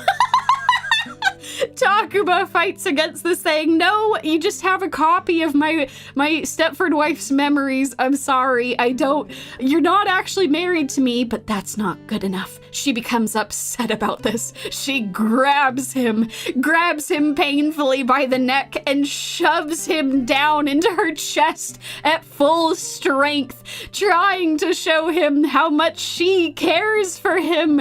Her eyes begin to glow a purple glow for some crazy reason. I don't know why her eyes are glowing purple. But yeah, she's so strong that she's actually suffocating him. And he's frightened that she's going to snap his neck. He thinks that he's going to die. He's losing oxygen as he dies in the other Stepford wife's chest. Oh, it's a terrible way to go out. He didn't expect all of this. Super Mina, who is convinced that she is also a Stepford wife, just continues to drill his head into her to show that she is the one who loves him the most, enough to kill him. But before he actually perishes, Mina ends up pulling her off of him. Just in time, right before she murders him. So, nice job. The robots then duke it out. This is actually quite a struggle. I wasn't able to properly screenshot this, but oh boy, they grapple with each other. This is quite a struggle as they both fight over Takuma. Perhaps there's some potential injuries to be had, not just with Takuma, but with the robots as well. Who knows? Only time will tell. But anyway, he calls out for Mina-chan to save him, but finally, Amina does save him. The Stepford wife has won over the fake Stepford wife. This is levels of crazy that are hard to comprehend. But anyway, Super Mina calms down, I guess, and then gets back to her senses and apologizes, saying that some of the thoughts or emotions, I guess, from Mina interfered with her own stuff. And yeah, I don't know. That shit's crazy. They all are just like, oh yeah, no, that's totally fine and cool. Takuma, forgives her and is like, oh, it's all good. I understand. These things just happen sometimes. Which is wild. This man is just going to die one of these days, and he has no self-preservation instincts. So anyway, then the Stepford wife is like, go run along, Takuma. The two of us are now going to compare memories and get this all sorted out. We're gonna get this fixed. So she sends him home with Mamoru. Anyway, after some time, he's back at home and things are resolved. They're able to fix a lot of the memory issues. They get things all sorted out. The right memories now belong with the right person. I didn't know how they did it, but they figured it out. They compared the memories that were weird and they fixed it. Well, anyway, back at home, as the Stepford wife comes back, she finds that Takuma has quite a bruise on his neck from where Super Mina grappled and almost murdered him. And she explains that Super Mina's arms are about 3 times as strong as hers. A terrifying statement. As she then explains, if I were to try hard enough, it would be possible for me to tear you apart. They just outright say it. They just outright say that she could rip him apart. And they have this funny little graphic to go with it. Isn't it so funny? She's so quirky. She could just split him in half. If she gets too angry about him getting in the way of her teaching Mamoru again, maybe she'll just slip and then whoops, he'll just be split in half. Oh, God. Anyway, he's for some reason not bothered by this, and he just laughs it off, being like, oh, what's amazing is that you don't tear things apart with all that power. Amazing. So anyway, always remember this, y'all. They have indeed shown that she could rip him in half. Remember how strong she is. Super Mina was apparently stronger than that, which is terrifying. So yeah, just keep this in mind. It's good to remember how powerful she is. Anyway, so later in the night, Takuma gets a call from Super Mina asking to meet him in private. This is the person who almost killed him. Like earlier in the day, she almost killed him because her memories were messed up. And I guess at this point they're trying to say that the memory issue has been fixed, so it's fine, but like he still goes out to meet with her alone. Like a dumbass.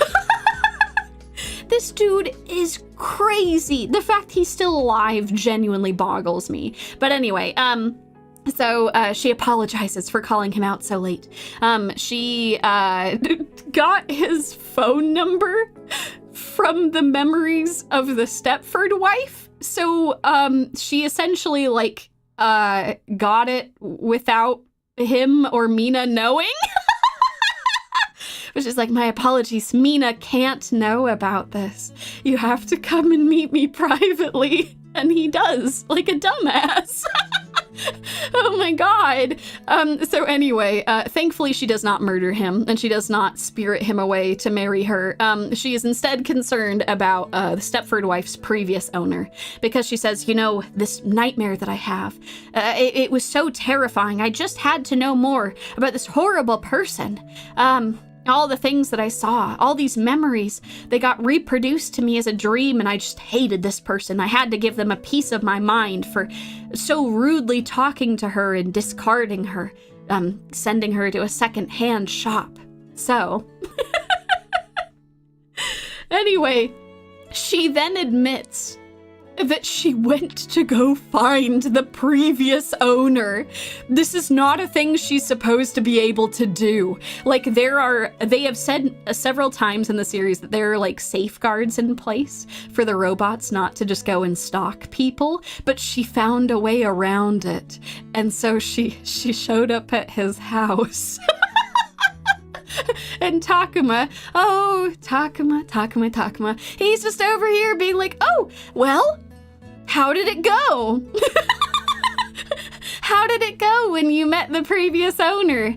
As she stares angrily down at the ground, her brow furrowed, we remember that she is 3 times more powerful than Mina, who can already split someone in half, and the fear starts to creep in. What has she done to this person?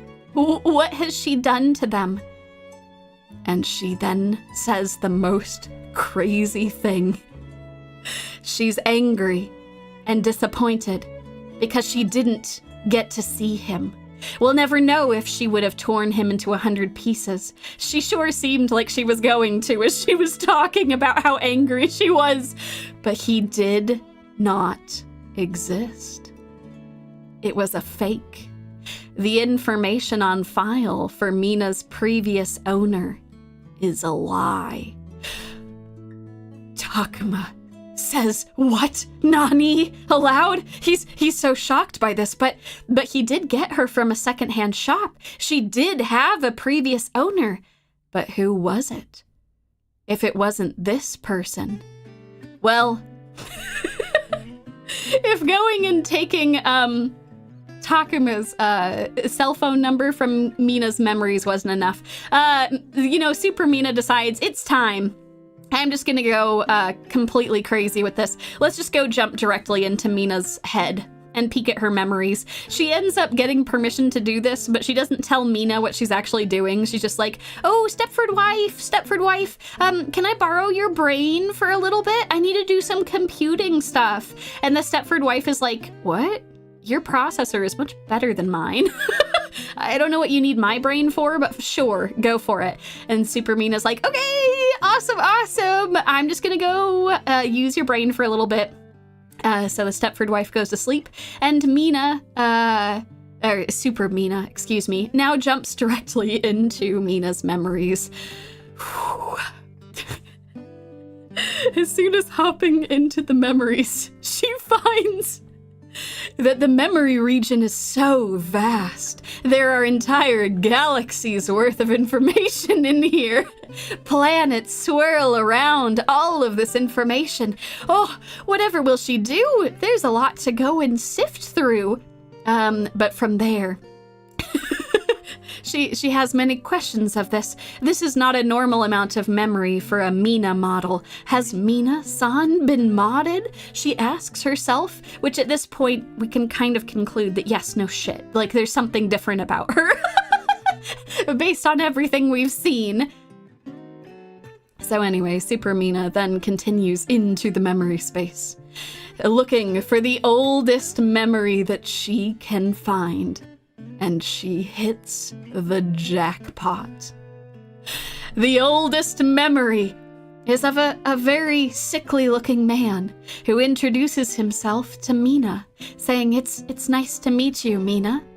You're still a work in progress. I'll be working on you now.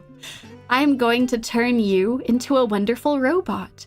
Super Mina realizes that this man is working in a laboratory of some sort. It's almost like the type of laboratory that the company works on. What is this?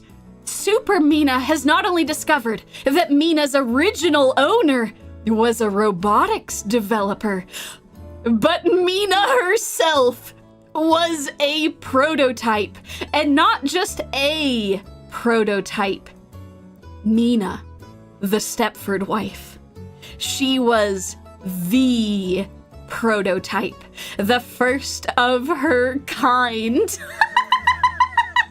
She was the original. There's so many questions that you might be asking yourself at this point. Wait, if she's the first Mina, why was she in a secondhand shop? Why was Takuma able to buy her? Why were all of the records about her fabricated? Why was she not kept on site in some capacity? Why was she sold? What the hell happened? Why was a prototype ever sold? What is going on? There's so many questions. Okay. I don't unfortunately have answers for all of them, but I do have some crazy ass answers. Okay, so Mina was the prototype for all of the Minas. Yes, she's Mina Prime. Omnia, yes! That was gonna be my other point. If she was the first Mina, why didn't the company recognize it when they improved her? That is exactly my thought. When they opened her up, surely they saw that she was the first Mina. How did they not realize this? I don't know. I don't know what they're doing. I don't know what their engineers are doing, but they didn't notice for some crazy ass reason. So anyway, it's revealed in these memories that the reason that Mina is able to learn and adapt is because it's something that the original robotics developer wanted all along. He didn't want them to just be cooking implements. He wanted the Mina to be able to love a person and to be loved by them. All of the other robotics people that show up in this flashback are so great because they're like, but why? Why does she need to know how to love? She's not gonna have rights at all. She's just a cooking robot. And he's like, no, it's important. She must be able to love. So anyway, the robotics developer tried to program in the capacity to love in all of the Minas, and the Stepford wife was the original one. At some point we get to the later memories, and at this point we can see that the robotics developer, he's dying. Oh, his body is breaking down. In fact, more of his body is getting replaced by robotic parts. I don't exactly understand how that's happening, but whatever. We're gonna move on from that. So, he says, yes, I am dying, and when I turn into scrap, you will then belong to someone else. You'll be able to go and live your life, love and be loved by someone else. Yeah, no, he's like turning himself into a robot, but not good enough, because like he is going to die. He is going to die. But Mina, the Stepford wife, she becomes upset when she hears that he's going to be turned into scrap. She doesn't want to be owned by anyone else. After all, she's been given the capacity to love, and by extension, she loves this person, her original creator, her original master. And as she becomes irate, she does, of course, what else would you expect from Mina when she becomes irate? She reaches towards him angrily, saying that you must not be turned into scrap. And she, like, knocks him over. She knocks him out of his wheelchair, angrily saying that she doesn't want him to die and she doesn't want to belong to anyone else. Oh my god. This shit is just crazy. I can't believe that this was written. Okay, so anyway, he realizes that it's not enough. If he lets her loose into the world, she's just gonna be super irate that he died and like really upset about it. So he needs to overwrite her memory about him, and because otherwise she's not going to be able to live a different life. She's not going to be able to continue on without him. It's almost kind of cruel in a way to create a sentient robot and be like, I want you to love, and she's like, okay, I love you, and he's like, oh, well, I'm gonna die. And she's like, no, I don't want that. I'm sad about that. And he's like, all right, too bad. No more memories of me. You don't get to grieve. You don't get to, have rights. I don't know if he would have wanted her to have rights. It's not really clear on that. But anyway, he goes to overwrite her memory data, and he tells her, the master who threw you away is a terrible guy. That's what you're going to remember. He also has an eye patch for some reason. Why does he have an eye patch? I don't know. He's missing an eye. He has like a mysterious anime disease where he's like losing all of his body parts. I don't know. I'm not sure. Yeah, no memory rights for you. So anyway, he's like, I'm going to have like a fake memory of a horrible master so that you won't remember that you loved me once. I want you to love a different person and be loved by them. To which she's like, no, Otani-san, no! And then her memories are overwritten. Except for they're not overwritten, right? Because Super Mina is seeing them. It's just that Mina doesn't have access to them. I don't know. Anyway, Super Mina wakes up from the memory and she's crying. You might be wondering, what? Does she have like tear stuff in her eyes? Or is there just like tear liquid or something? How often does she have to replace that? Is that something that comes standard with the model, or is that an upgrade? Is this a thing that all Super Mina can do? What is life? What are the robot women? What are the robot slaves? I don't understand. So anyway, coolant leaks. Oh god. So anyway, Super Mina just thinks about everything that she's learned. And she thinks to herself, wow, Mina's former owner. It was the person who built Mina. The person who built all of us. Oh, they were the original creator of the Mina series. This shit is absolutely wild. I can't believe that they made it canon that Mina was the prototype, but they're just gonna roll with it. They're not gonna talk about why she was given to a secondhand shop. They're just like, no, it's what the creator wanted. I guess he messed with all of the files or something and made it so they didn't realize he got rid of the prototype. I don't know. It seems really dumb. It seems like if he really wanted her to be loved, he would have like found someone who would lovingly take care of her, but he just kind of left it up to random chance. Like, what if she was picked up by a total asshole? You know? What if she was picked up by an asshole? I don't know. Not very good at the forward thinking, I think. So anyway, at the very end, Super Mina's crying by herself, having her liquid coolant flowing from her eyes.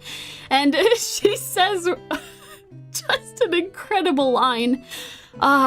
They really are precious memories, even if Mina can't remember them. And the episode ends panning back to Takuma, the tiny robot child slave, and the Stepford wife, all as a happy family together.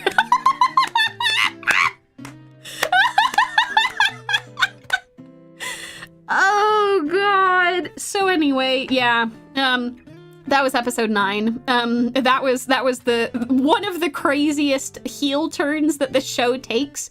It does still have a couple other surprises in store, but that one was quite a bit. No, this shit is absolutely wild. Okay, before we hop into the last 4 episodes, I'm going to... Wait, hold on. 10, 11, 12. No, it's just 3 more episodes. Sorry, I can do math. I could definitely do math. I'm gonna take a quick hydration check here. Whatever y'all have, if you have water, tea, soda, coffee, have a drink of it, and then we'll hop back into this.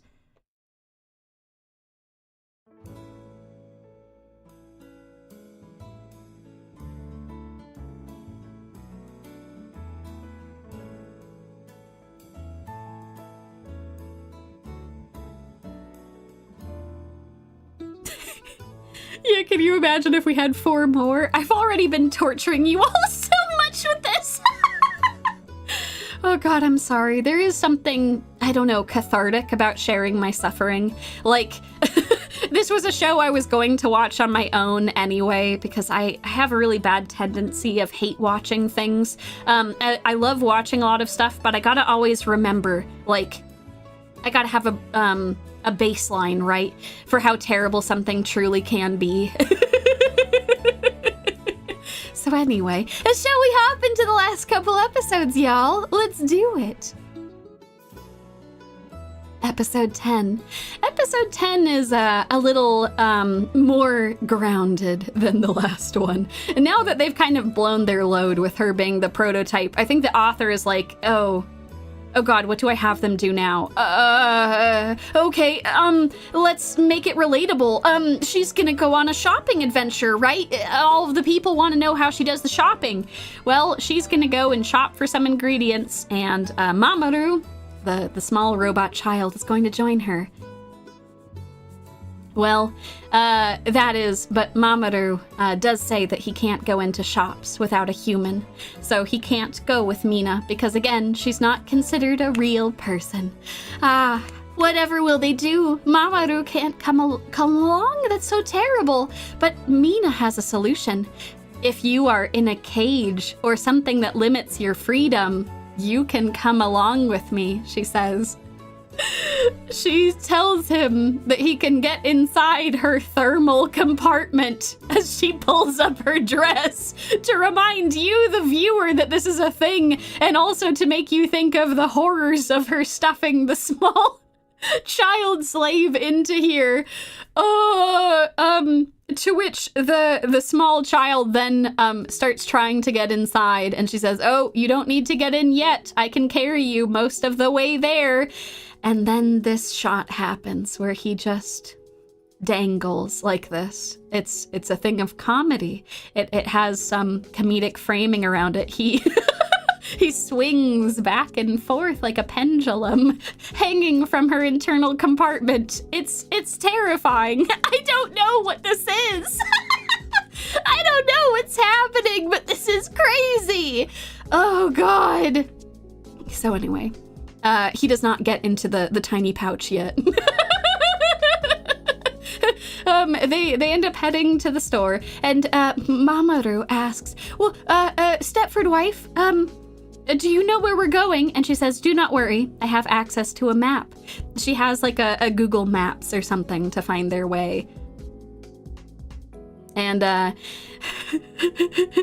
she's talking about how they're going to get to their route, this horrifying shot shows up on screen. It's like they just lean into how creepy she is, and yet they're like, "Don't you too want to have a Stepford wife?" Look how adorable and terrifying she is. So anyway, they finally make their way to the supermarket, and at this point she has to stuff the small robot child into her stomach. And so in he goes, all nice and tucked away. She goes inside, she retrieves the groceries that she ordered online, and then she leaves, ready to head on back with her groceries in tow. Only for something very strange to happen. There seems to be some sort of outage. She tries to access the map, but she can't do it. She can't access just about anything, but without the map, she does not know how to get back home. She has not been taught how to navigate the very confusing Japanese streets. This is actually a problem. Like, the way that a lot of, like Tokyo and a lot of other cities are laid out is they're divided into like districts that then have blocks that then have like individual numbers for things. But it can be very confusing to navigate around, even with like Google Maps and other things like that. You often want landmarks and things. So if you don't have access to Google Maps and you haven't been taught how to look for districts and how to look for like blocks and things like that, it is extra confusing to find your way home. So anyway, yeah, some actual like existential horror, something actually relatable for once. She legitimately has no idea how to find her way home. They try to follow some landmarks, but the only landmarks she can think of were like moving things like cats. She remembers there was an intersection that had a black cat, but the cat has moved, and so she has no idea where they're going now. It's not good, y'all. So anyway, they start moving in a circle around the supermarket as best as they can, and immediately get lost. They just no ability to find their way. They just resign themselves to their fate, sitting in a park alone. Stating that they are completely lost. The Stepford wife also cannot reach anyone. She cannot reach Takuma. She cannot reach Super Mina. They are completely locked out of everything. They have no access to the internet, no access to apparently cell towers or whatever. So she just has no ability to contact anyone. So they start trying to figure out some alternate plan for how to find their way back. First of all, the Stepford wife.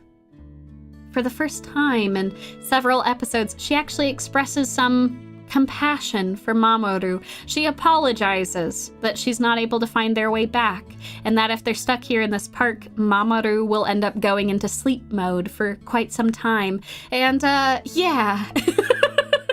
They are just like two sad lost children on a swing in the park. So as they're trying to figure out what to do, they start trying to come at this in a different way. Thankfully, the Stepford wife does remember the actual address and starts listing it out. By the way, you can see already a couple of things here. So you've got a couple of numbers which denote like district and block and like general area. But then you also have luminous Asahi, which is supposed to be like an identifying thing for like the area that he's at. And Mamoru ends up looking at the numbers and is like, oh, wait, look, Stepford wife, the same writing is right there. Only the numbers are different. Maybe if we follow the numbers, we'll be able to find our way home. And so they do.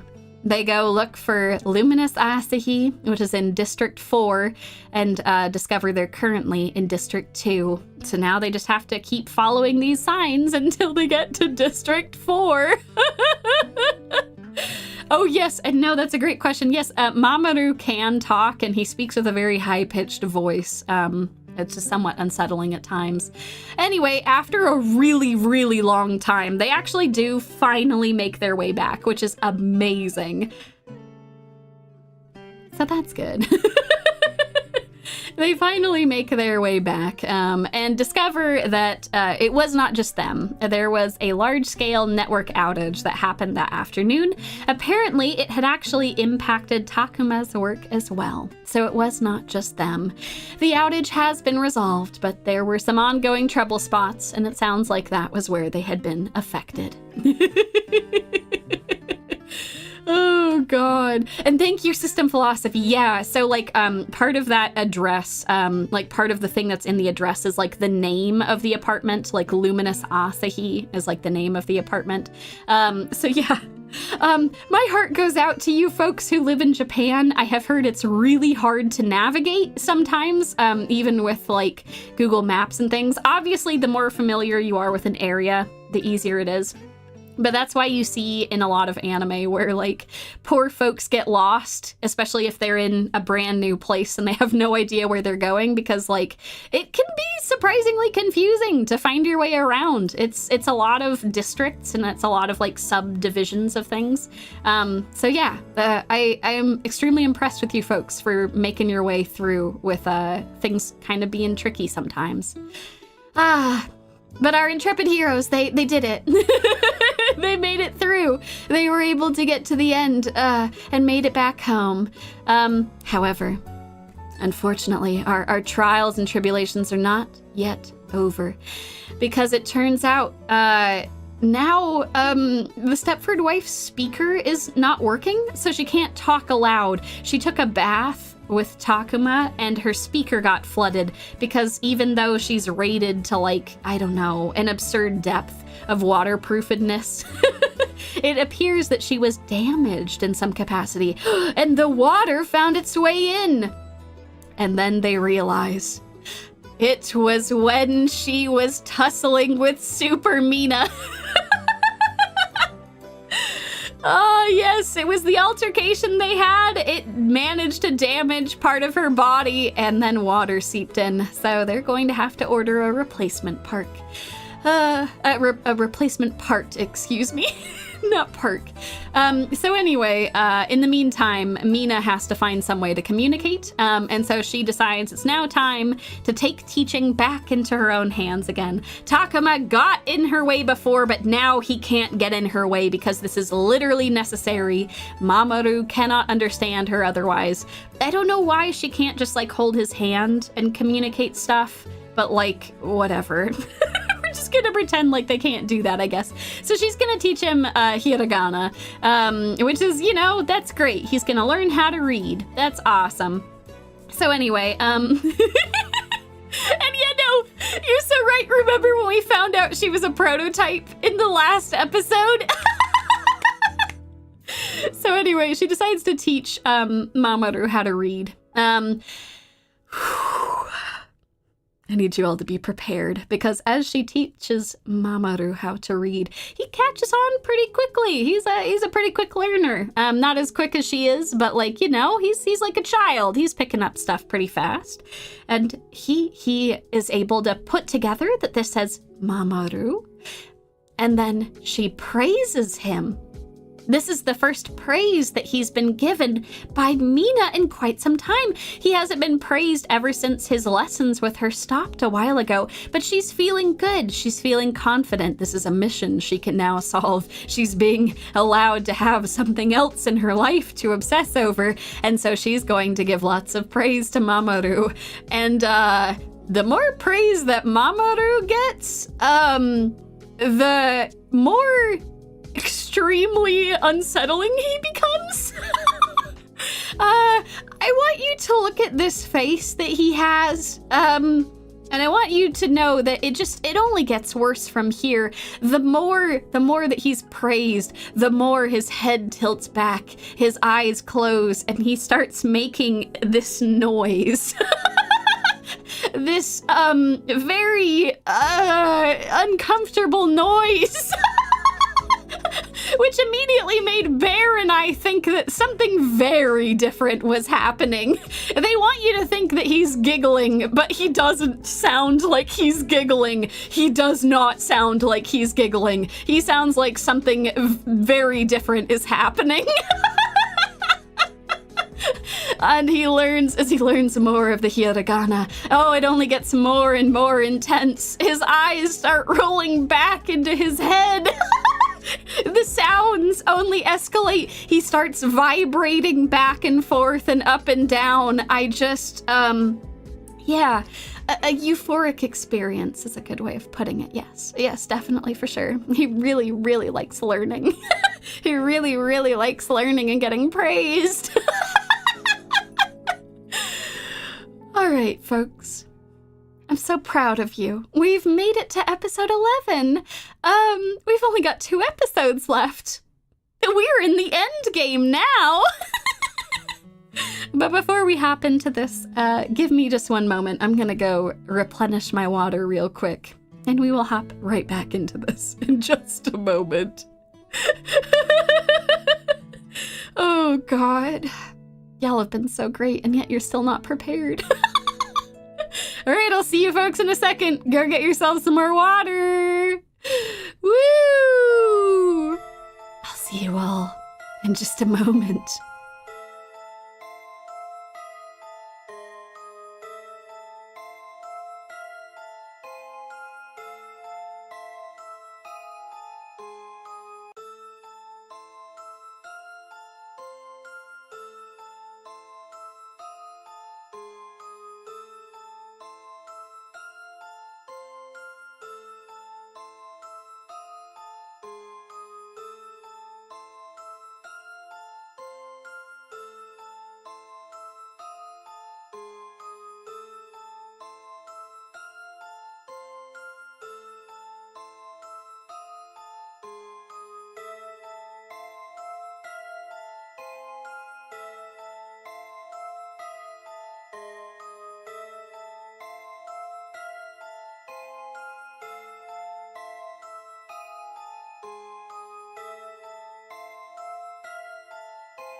Welcome back, one and all. Oh, I hope that you all had a good drink break. I just realized, oh gosh, my chair is fighting me. There we go, okay. A crisis averted. I was running low on water and I realized I needed more, so thank you all for your patience. Shall we hop into the last 2 episodes, y'all? I see you've been making some wonderful predictions about what will happen next. Sky! I'm not drunk enough for this! Oh, my deepest apologies. My deepest apologies. Bromo! Am I in the right movie theater? Yes, yes, come join us! Join us for such a wonderful experience. Alrighty, y'all, let's hop into the last 2 episodes. Alright, episode 11 starts off with someone new was showing up at the apartment, at the luminous Asahi. Who could it be? They walk up to the door, their face shadowed, saying to themselves, "Is Takuma not home?" They ring the doorbell, but no one answers. And so he, inexplicably turns the doorknob, and it's unlocked. He's able to make his way inside. Takuma!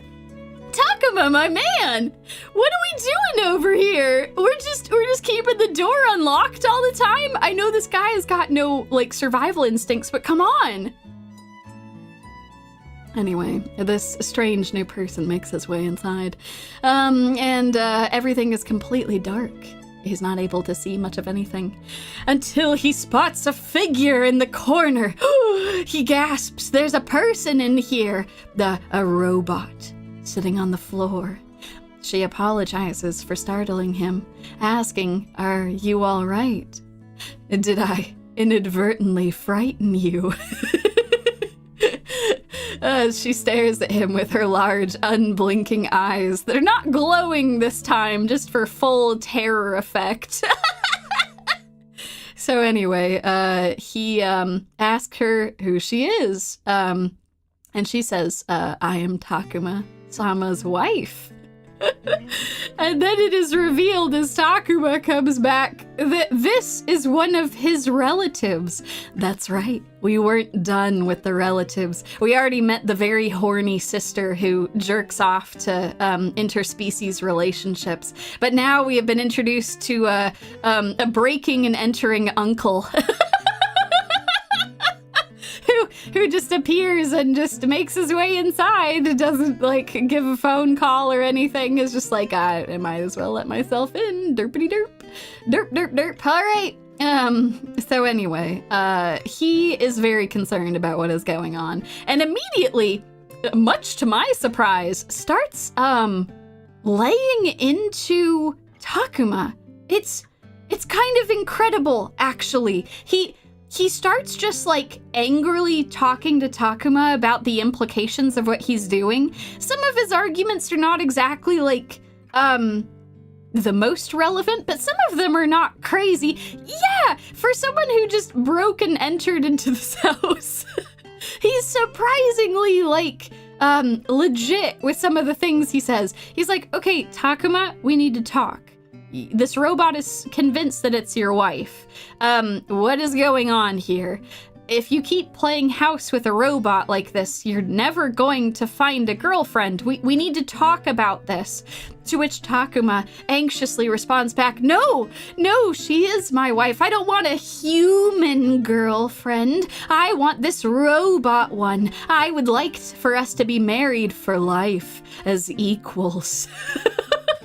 Even though that's not exactly what's happening, is it, Takuma? She's still your property, right, Takuma? She's still, the slave as you are the owner. I don't care how much you want to pretend to be a good master. That's not how this works, but whatever, sure. Say platitudes about how you want to be married as equals. Yeah, equals, heavy quotes there. So the uncle is like, okay, if I entertain this ridiculous thought, you do realize that she is only being considered a person so long as she's married to you. Like, she is, for all intents and purposes, like an appliance, and like, while she's married to you, which again, you can't legally get married to her,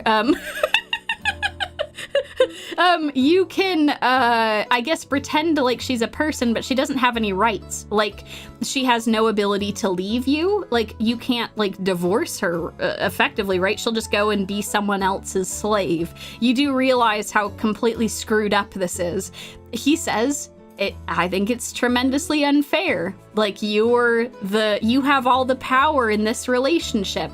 Like, she has no ability to, like, make any actions for herself, effectively, and you're just abusing that fact. And I find that disturbing, he says, which is incredible. Kitsune, they're not equals, but she's definitely shown him the difference in power level. Here's the thing. So Takuma might have, like, the power as the master, but yeah, no, she can rip him in half, so I suppose that's fair. But yeah, no, this uncle is, like, spitting some facts over here, and it, honest to God, is so, like, prescient that it makes me think that this is something that the author got from a reader. Like, it makes me think that a reader sent something in being like, this is crazy, and this is why this is crazy. And then the author and the editor were like, oh God, more people are saying this. What do we do? How do we address this? And they're like, I'll write it into the series. I'll address it head on. I'll make the uncle say this. Which, of course, means that the author has a counter argument to this, right? Definitely. Why else would he bring this up unless there wasn't a counter argument to this? So anyway, the uncle is like, listen, Takuma, I'm saying all of this because you're my nephew, and I care about you, and I don't want you to be, like, having a relationship like this that is fundamentally really screwed up. He says, if you take this robot as your wife, then I need you to take this into account that you will always have a really screwed up power dynamic over her. You were always going to be her master. Like, that's really screwed up. And like, unless there's some sort of change in the laws or whatever, like that is not going to be the case. You can't even legally marry her. This is effectively a fake marriage. I guess they try to call it a common law marriage, which is fine. That's a totally legit thing. If you just live with someone for a long enough period of time, you can be common law married. But like, oh boy. Anyway, so what do y'all think? The author has brought this up. Clearly this is something that like a reader has said to them. I don't think that the author is coming up with any of this themselves. So what is the author's response to this? What is the author going to say? What is the stunning defense of this entire endeavor? Well, we just gotta go back to the basics, right? Well, Mina grabs the uncle's hand. Or arm, I guess, very painfully, and squeezes it really hard, and lifts him off of her. You know, if you all guessed violence was the answer, well, you were correct. Violence was the answer. So, you know, the Stepford wife picks up the uncle and throws him down. But not before saying, I am myself, whether I am with Takuma-sama or not. Trying to imply that even if she wasn't with Takuma, she still has agency in her life, even though that's not true? Yeah, no, it's not even a counter argument. She's just like, no, but nuh-uh. I'm a person too. And the uncle should say, well, yeah, but that was my point. My point is that if we're treating you like a person, the fact that you don't have rights is really screwed up. Like, that's what I'm trying to say. And she's like, but nuh-uh, I'm a person. I can think for myself. Stop being mean to Takuma. And then she angrily throws him down and says, how Takuma-sama associates with me is between us and not you. To which the uncle, I don't know, isn't like scared. He's more like confused and he's like, what? Do robots get angry? Oh, maybe I was wrong. She cares a lot about this. So I'm just gonna apologize. Yeah, no, essentially the argument that the author had for all of the people that were like, dude, this is really screwed up. Like, the power dynamic in this is really messed up. She has no rights. Like, she's a slave. She's literally a slave. His response to that is, nuh-uh, screw you. Get them, Stepford wife, grab their arm and slam them down, and then they'll see how real you are. So anyway. Oh my god, Carrot Maid, if my brother marries a gun and it points itself at me, I'd apologize too. Honestly, that was kind of how I took it too, where he's like, okay, she's going to kill me. I need to just take a breather here. All right, let's not anger the murder robot. You know what? That's a very good interpretation. It might not necessarily be that he's actually agreed with the argument. He's just like, okay, I don't want to die today. Thanks. Don't want to die today. Thank you. Oh, God. So anyway, this resolves itself, I guess. I don't know. She threatens him hard enough that he backs down. So there you have it. Stellar conclusion to this moral dilemma. But anyway, it makes Takuma realize that it's only a matter of time. If his uncle has shown up, he's going to have to do the big talk. It's time. He's already had Mina meet his sister and his uncle. It's time for them to go to his parents' place so that he can introduce her as his wife.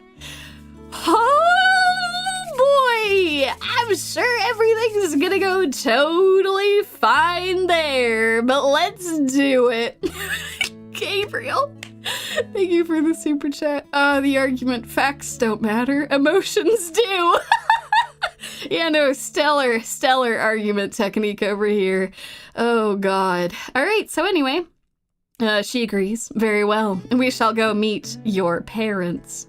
So they go to their nice little home. Look at that. They got solar panels on the roof. This is supposed to show that they're kind of techie. They're somewhat up on some of the tech stuff, you know? They got solar panels. Here's the thing, solar panels are actually pretty dope. And if you have the chance to get solar panels, they are expensive, but like if you have the opportunity, they are actually like cool as hell. I'd love to have solar panels. But anyway, I'm getting sidetracked. Anyway, they are greeted at the front door. They are welcomed by Takuma's mother, who welcomes them into the home. She's all smiles, but you know, we still have to make introductions and everything. Everyone sits at the table, and Mina, the Stepford wife, introduces herself, expressionlessly leaning forward towards them, introducing herself as Mina. And the parents take this somewhat in stride, saying, well, you know, that's between you two, so do as you see fit. Surely you will enjoy yourself. After all, we never held out much hope you'd have a normal marriage anyway. Which is just, pretty brutal, but like, oh man, they're just like, we didn't think that you'd ever bring home a human wife, so honestly, this is pretty par for the course. You brought home your slave wife. I guess that's fine. Oh man. So yeah, anyway, they just like roast this man, and honestly, he deserves it. But he's upset because he realizes that to them, Mina-chan just looks like an appliance. It's terrible. How could they do this? I'm just a pathetic son who's sidestepping my loneliness with a robot girl in their eyes. He looks down, upset, worried about how terribly this is all going so far. Mina, the Stepford wife, looks over and sees that Takuma is upset and wants to try and smooth things over in some capacity. So she asks if she can use the kitchen later to make dinner for Takuma-sama.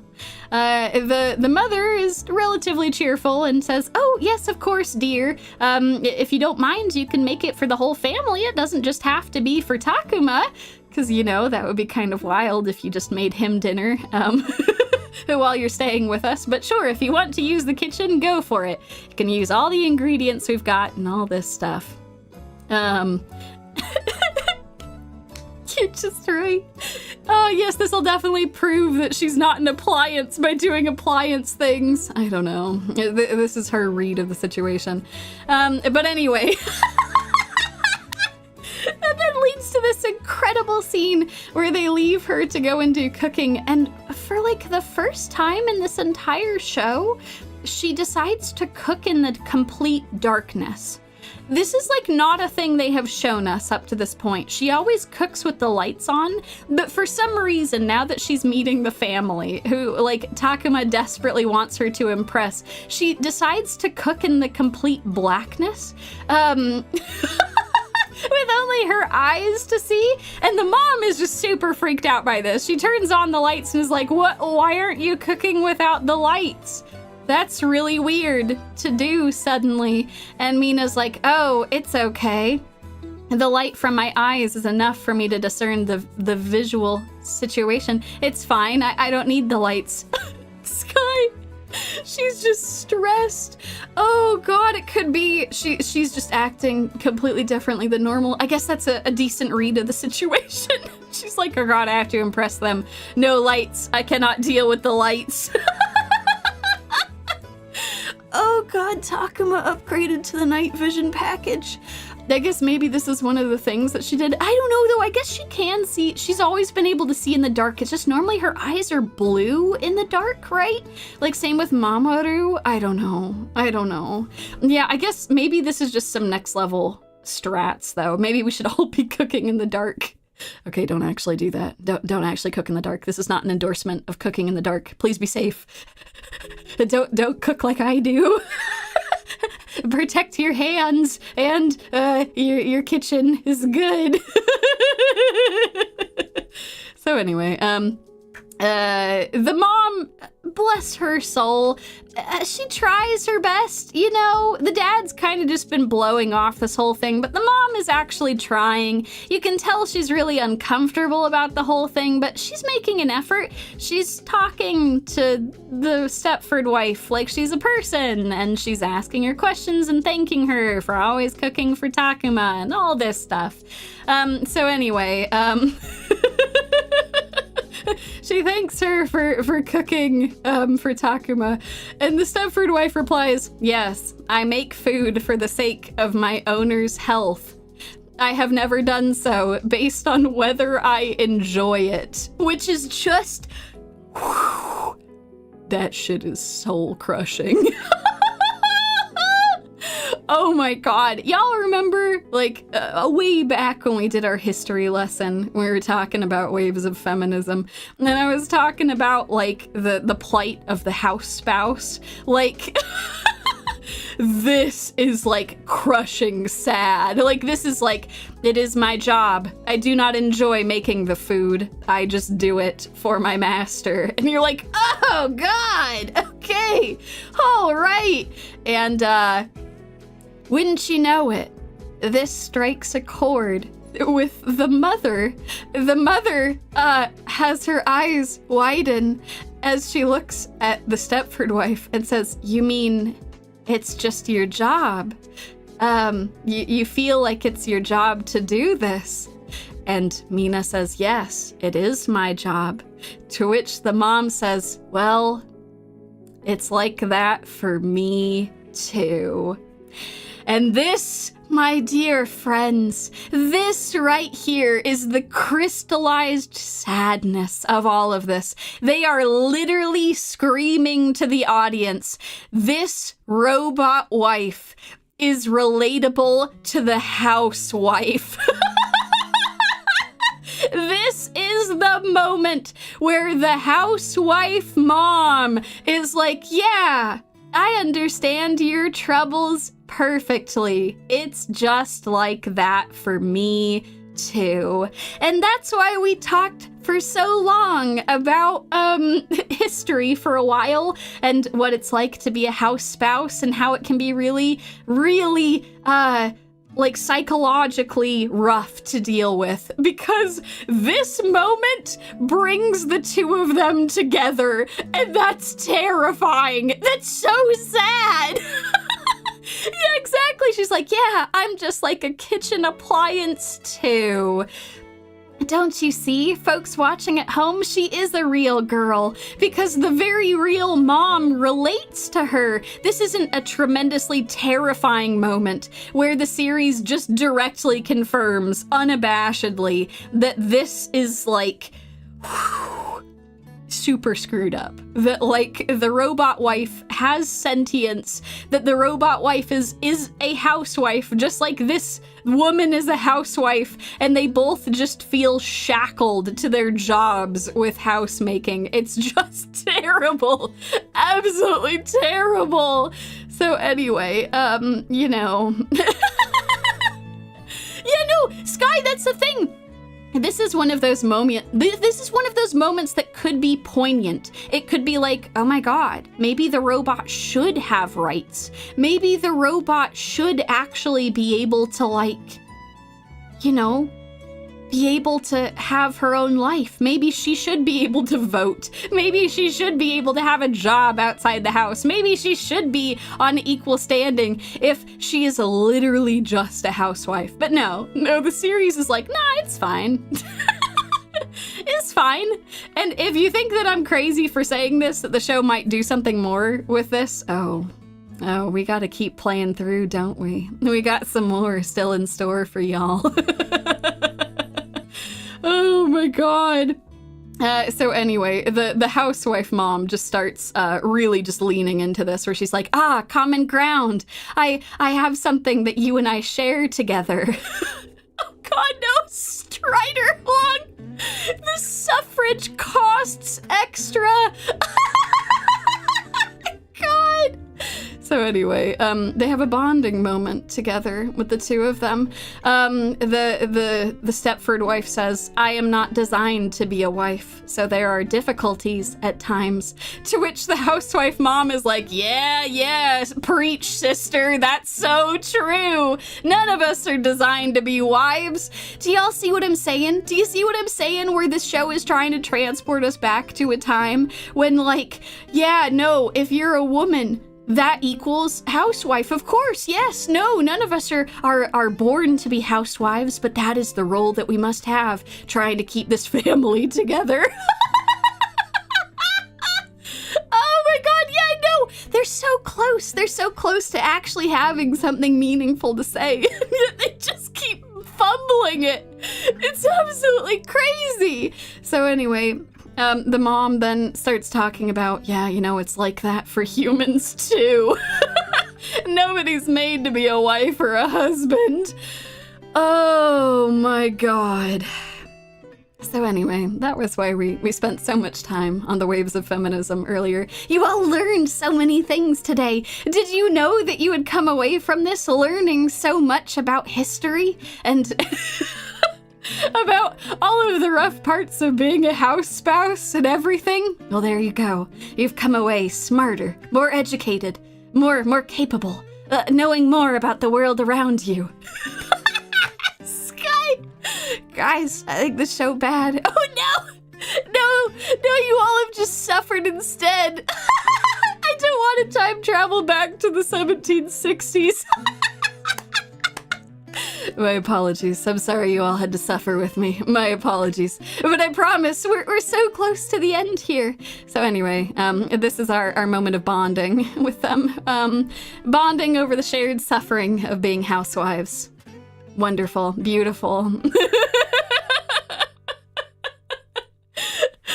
Yumie, the meter better be full after this. Yeah, no, we're gonna have to take a look at that after this. This has been a lot of suffering for you all. Oh, but y'all, we've done it. We've made it to the last episode. Oh, you all have been so good suffering along with me for all of this, letting me have some catharsis in sharing my suffering with you all. We've actually done it. We've made it. We're only at the 4-hour mark. Oh god. Yeah, no, it has been a brutal journey, but we're so close. What could they possibly have happen in the final episode, right? Surely it'll be fine.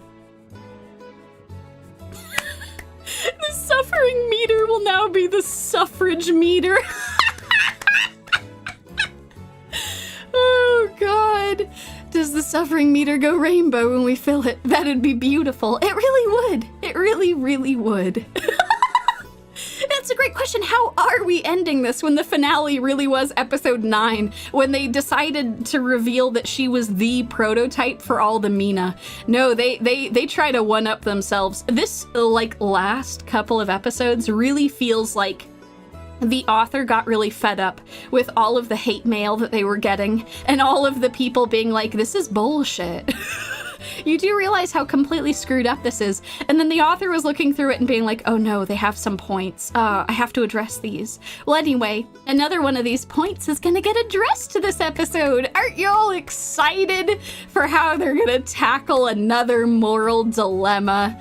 Well, I sure am. Let's do this.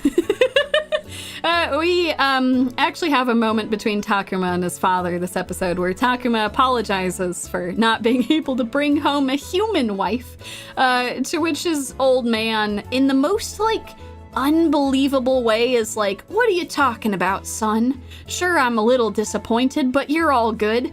This entire scene reads, I don't mean to project too much of my thoughts onto the author. I feel like I've maligned their honor quite a bit. But this entire scene between Takuma and the dad feels like wish fulfillment. It kind of feels like, I wish I could have this conversation with my dad. I wish he'd be accepting and understanding and not super judgmental. I mean, I understand that instinct to want to, like, you know, have that, but it feels very, very transparent what's going on here. So anyway, Takuma has a conversation with his old man, and his dad's like, oh yeah, don't you worry, Takuma, it's all good. Don't worry about how we feel about it. You dwell too much on what other people think, which is just, that's just like the author trying to be like, don't worry about it. Some people will judge you. Some people will say that you can't have slaves as wives. Some people say that women should be able to operate as people with autonomy and that they don't always have to be housewives. They can if they want, but they should know it's a really heavy responsibility and a lot of work, and there's a lot of things they have to do to be careful about it. No, screw those people. They're just haters. All the people sending me hate mail, screw them. I'm not gonna dwell too much on what other people think. Oh, God. But yeah, anyway, so, the big thing that happens in this episode, besides this, incredible conversation, is that, Takuma finally introduces his family to Mamoru-kun. Oh, his little robot child slave. Yes, of course. His parents will be delighted. Look at the small child thing. It's so cute and it says lots of words and it sounds like a child, which only makes it more screwed up that it's a little slave, just like the Stepford wife. But we're not going to talk about that. Oh, and the parents, oh, they think it's so cute. His mom is trying to be very kind. So at this point, the mom is like fully on board with like Mina being a person, right? So the mom sees the small child and is like, oh, it's a small child. How adorable. This is very, very cute. And she's like, you know, trying to like give the small child praise and things like that. Anyway, she tells the small child, the small child slave, yes, Mamoru-chan, you're so amazing. You're such a good little boy. And do you remember what happened earlier? When Mamoru-chan ended up getting a lot of praise. How his eyes would roll back into his skull, and he would start vibrating and making what are supposed to be giggling noises, but sound like something else. Sound like something very, very different. Well, anyway, he's now being given praise from someone else, and I have a very special GIF for you all. I've been relying on screenshots up until this point, but I have a GIF. It's a gift to you all. Oh, let's go. Let's hop right into it. This is what it looks like when he's very happy. He just starts vibrating violently, and his head rises up towards them as he makes this very unsightly sound. And they stare at him, slack-jawed, confused about what's happening. You truly can't make this shit up. Oh my god. So anyway, they disappointingly are not horrified by this. I really think they should be. I really think they should be horrified, but they're not. Instead, they're like, oh, his adorable, kind of horny sounding laugh. It sounds just like Takuma's when he was a kid, which then you're like, what? Takuma, you're laughing like that as a child? What the hell? What the absolute hell is wrong with this family? God, your sister is really into interspecies, relationships, and apparently Takuma was giggling like a horny bastard as a child. But anyway, they find it charming. They're like, oh, the small creepy robot child is laughing just like our son did. Oh, that's so cute, they say, as the robot continues to gyrate around. Swinging its little head and vibrating and making horrible noises. Yeah, no, this explains everything. I don't know. Apparently he's picking up, like, patterns from Takuma. That doesn't make a lot of sense because, like, Takuma didn't, like, do anything in the process, right? This was all, like, Mina I guess. Like, it all came from her programming, but whatever. We're gonna be like, it's actually his child. Ha ha ha ha. We're not gonna think about that anymore. Anyway. As soon as that entire horrifying scene plays out, the mom now needs to have a frank discussion with her child. This is about to be the second most, like, I don't know, somewhat reasonable conversation that happens in this show. So y'all remember the uncle, right? The uncle who is like, hey, dude, nephew, you're the owner of your wife. That's pretty wild. She doesn't like have rights. You're just treating her like a person as long as she's married to you. Like, that's kind of screwed up. Well, the mom actually takes this one step further, by saying, son, you own your wife. I understand that this is how the robot thing has to work, that she needs an owner, but I need to tell you that this is really messed up for you to own your wife. If you're going to go forward with this, with like marrying this robot wife, who at this point the mom is acknowledging as a person, she's like, can you like switch ownership to me so that then you're not owning your literal wife. It's not great that anyone has to own her at all, but she's trying to, like, I don't know, find a middle ground, I guess, where he doesn't literally own his wife. She goes on to say the obvious, which is that having ownership of the girl you're calling your wife is just really creepy. And yeah, this definitely reads like a note that the author got. Like, someone also wrote this in and was like, yo, this is really creepy that he owns his wife. Like, what the hell? And the author was like, what? Oh shit, that's true. Oh, I have to think of a way around this.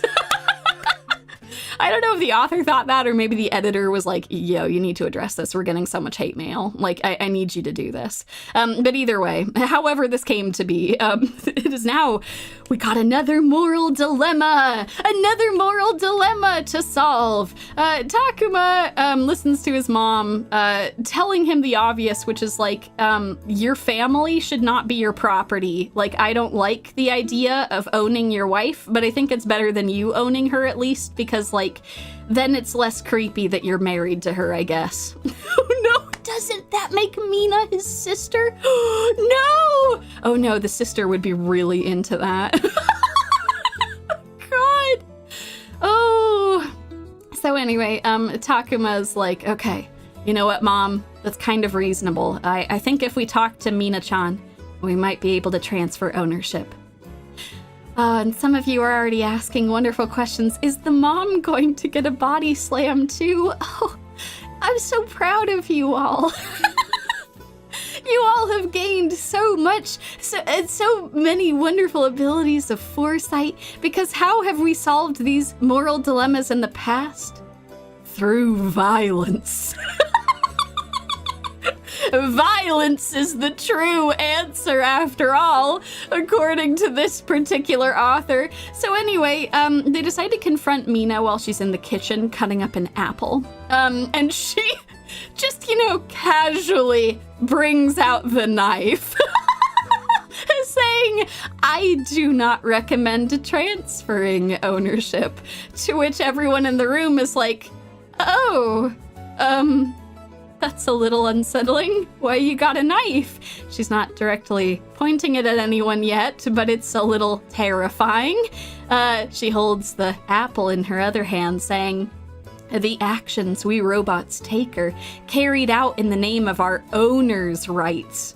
Which just... whew. Oh, so close and yet so far. This is correct, right? She doesn't have any rights. The only rights she has are the ones that her husband has, right? Like, the only, ability she has to be treated as a person is because her husband is insisting that she's treated like a person. But she's just coming right out and saying it. She's like, yep, nope. Everything that I do is in the service of my owner. I don't have any rights. And so it is very important to me about who my owner is. Yes, so close yet so far. So then she continues to explain that in the event that her ownership is indeed transferred over to the mother, and if there was ever a situation where both of their lives were equally in danger, she would have to prioritize the mother's life and not her husband's life, which, like, I don't know why you couldn't just, like, I don't know, put in some, like, I don't know, like some overrides or something, or just like some permissions being like, no, you just prioritize his safety. But no, they're like, no, whoever is the owner is the one she'll prioritize the most. So he needs to be her owner. This is a necessity. Don't you see, silly readers, with your stupid hate mail? She has to be a slave. It's the entire point. Do you see what I'm saying? Where the show wants you to treat her as a person, but it's also like, but don't treat her too hard like a person because she has to be a slave. It's the point. My God. So anyway, she then says one of the most insane things. Emi-sama, the mother, please do not take my job away from me, which just, they're trying to paint her in the same way as they have painted Takuma as being the kind, good master. They're trying to paint her as the willing slave. I want to be a slave. I want this job. Don't take it away from me. I don't want autonomy. I don't want to be treated more like an equal. I want to be owned. What the hell is wrong with this author? Who writes this? What is happening? I'm in a fever dream. They're so close to having the point of this. And they fail. And yes, that's what I'm saying. It's so specific. It has to be response to someone's criticism. I just don't believe that the author is coming up with this on his own. Not this late in the series. I have no idea. You all have been crying about how this was greenlit, and I just don't know. I just don't know. So anyway, after this absolute travesty of an encounter, Takuma starts crying to his mother. No, she's right. I don't want to hand her over to anyone either. Don't make me give her up. I don't want to give up my ownership of my wife. Oh my God. So anyway, the mother is swayed by how passionate both of them are. And she's like, okay, that's fine. Sure. I won't get in the way anymore, as I blush. And just like that, all of the interesting things about the mother have just been sanded away, blown like dust into the wind, never to be seen again. Woo! Moral dilemma solved! You just had to be angry enough and hold a knife in your hand and everything's fine. Screw the people. Screw what the people think. Screw what they say about your manga. Toss them out the window. Oh, God. Oh my God, I actually don't know how long I've been talking about this train wreck for. That was why I made sure that I'd have enough time to talk about this. I intentionally made sure not to speed through any of the beginning stuff, but I knew that I'd be talking about this for a while. It's definitely been like over 2 hours. Oh God, it might be 3 at this point. All right, well anyway. Oh God, I've made you all suffer for so long. Oh no. Well, it's okay. It's almost done. Well, they decide to have a compromise. They decide to keep him as the primary owner, and they'll make the mom the secondary owner. God, yes, system philosophy. This is like ancient, like owning your wife. This is crazy. Like, this is like shit that even in a feudal age is like, what the hell? This is crazy. So yeah, to answer your question, this did not improve the situation, but this is the author's, like, I don't know, like spitting in the faces of the people that sent in the criticism. They're just being like, see? Huh. The mom's the secondary owner now. Screw you. I don't care what you think. I don't care what you think, Dad. You're not my real dad.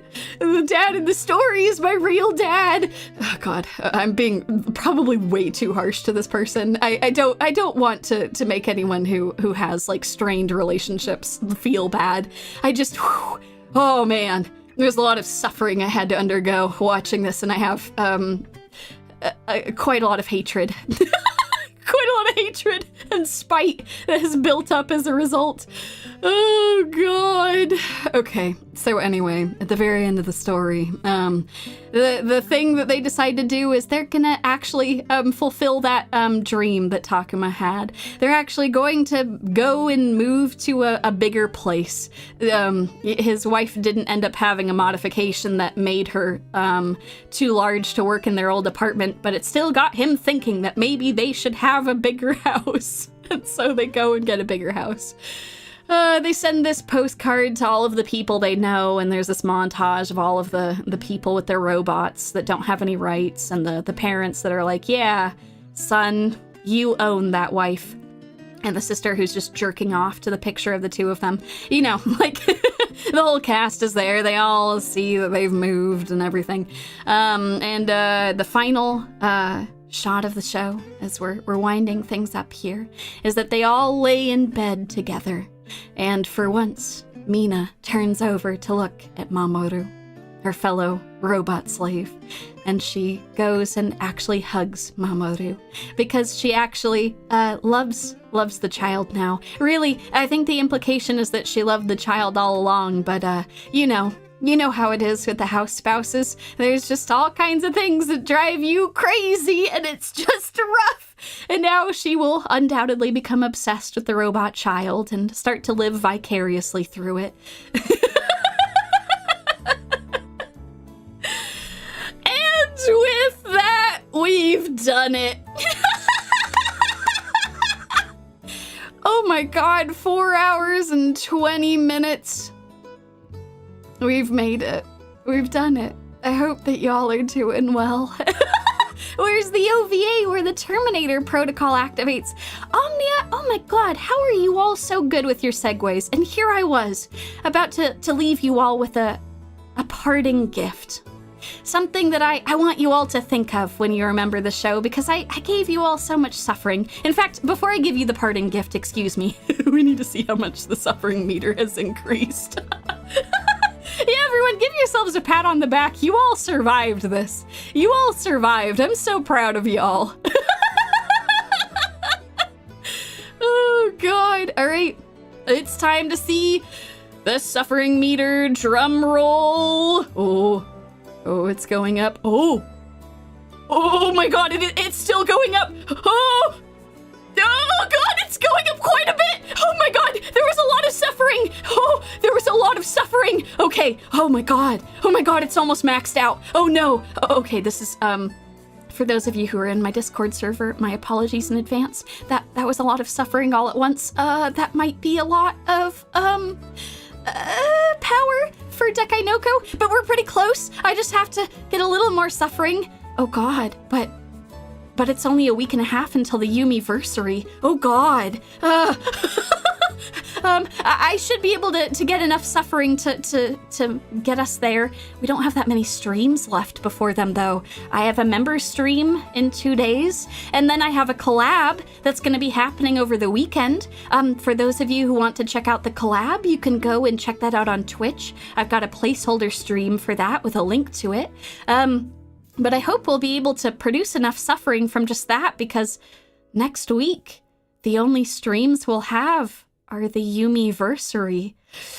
Okay, I believe in us. I think we can do this. Dekainoko might temporarily be kind of powerful in the server, and I'm really sorry. And I'm also really sorry to the physical and mental pain that I put you all through. It looks like it was necessary to get us to this point, but I'm also very sorry. Desu, no, you hurt your toe! Oh God, I'll have to try and feed that to the suffering meter to see if that does it. I'll have to try and go from there. And my apologies. You all are wonderful. I appreciate you being real excited for more Limbus Company, but there was only so many streams I could do this particular month. And also, Limbus Company is kind of a tricky game to stream. It was really fun to hang with you folks, but there's so much of it that's like just focusing on the fights and the action. And I don't want to like, I don't know. I think that can be fun, like if you're familiar with the game. But yeah, I wanted to like try and find a way to make those streams like really fun and accessible to everyone. Not just folks who are like really into the nitty gritty math of it and things. So yeah, thank you all for your understanding and patience with that. I know that you folks have been very excited for it. So, oh my God, magical. Thank you for the gifted memberships. It's very kind after all the suffering I put you poor bastards through. For those of you who have memberships, welcome, welcome. Also, some folks joined the membership during the stream, which was awesome. If y'all are interested, we're gonna be having a member stream in 2 days where we're gonna play Monster Prom together. That actually should be really fun, especially after all the suffering I put you through. So look forward to it. I think y'all will have a fun time. So yeah, recruitment. I'm going to war. Yes, we have a dreaded sea serpent that we have to go fight. I'm sorry. I didn't mean to conscript you, but here you are. But yeah, thank you all so much for joining me. And yeah, look forward to a bunch of stuff this next week. I'll be working hard to see about getting the suffering meter all filled up. So look forward to the thrilling conclusion of all of this once the Yumie-versary happens in a week and a half. And regardless of like how long you've been watching the channel, I would highly encourage you to come hang out for the Yumie-versary. It is like a pretty big celebration that I do once a year to celebrate the channel's anniversary and celebrate you all. There's a lot of really cool things that you folks have done in the community during the year, and I want to celebrate that. So come hang out. I'll catch you all up to speed with everything that's been going on this year. And hopefully, we will have a wonderful, peaceful time. Glory for the Snake God. All right, I promised y'all that I had a parting gift. And so a parting gift I shall leave you with. I want y'all to remember back to how frighteningly strong she was. You all remember how she could tear him in half, right, if it came to it? Well, my headcanon and Bear's headcanon for the show might bring you some comfort. It might even bring a chuckle, a laugh in these trying times when I have made you suffer so much. So the parting gift that I have for you all is the solace that Bear and I have thinking back on the show, is that if this show was actually true to life, and we actually thought about the real consequences of her being married to this man, it would almost certainly be true that he would have died from her ripping his dick off. And with that, I will leave you all. Have a wonderful rest of your day, wherever you are in the world. For some of you, it's very late. I hope you get a good night's sleep and that this is a nice parting gift for all of you. Bye for now!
She ripped his dick off.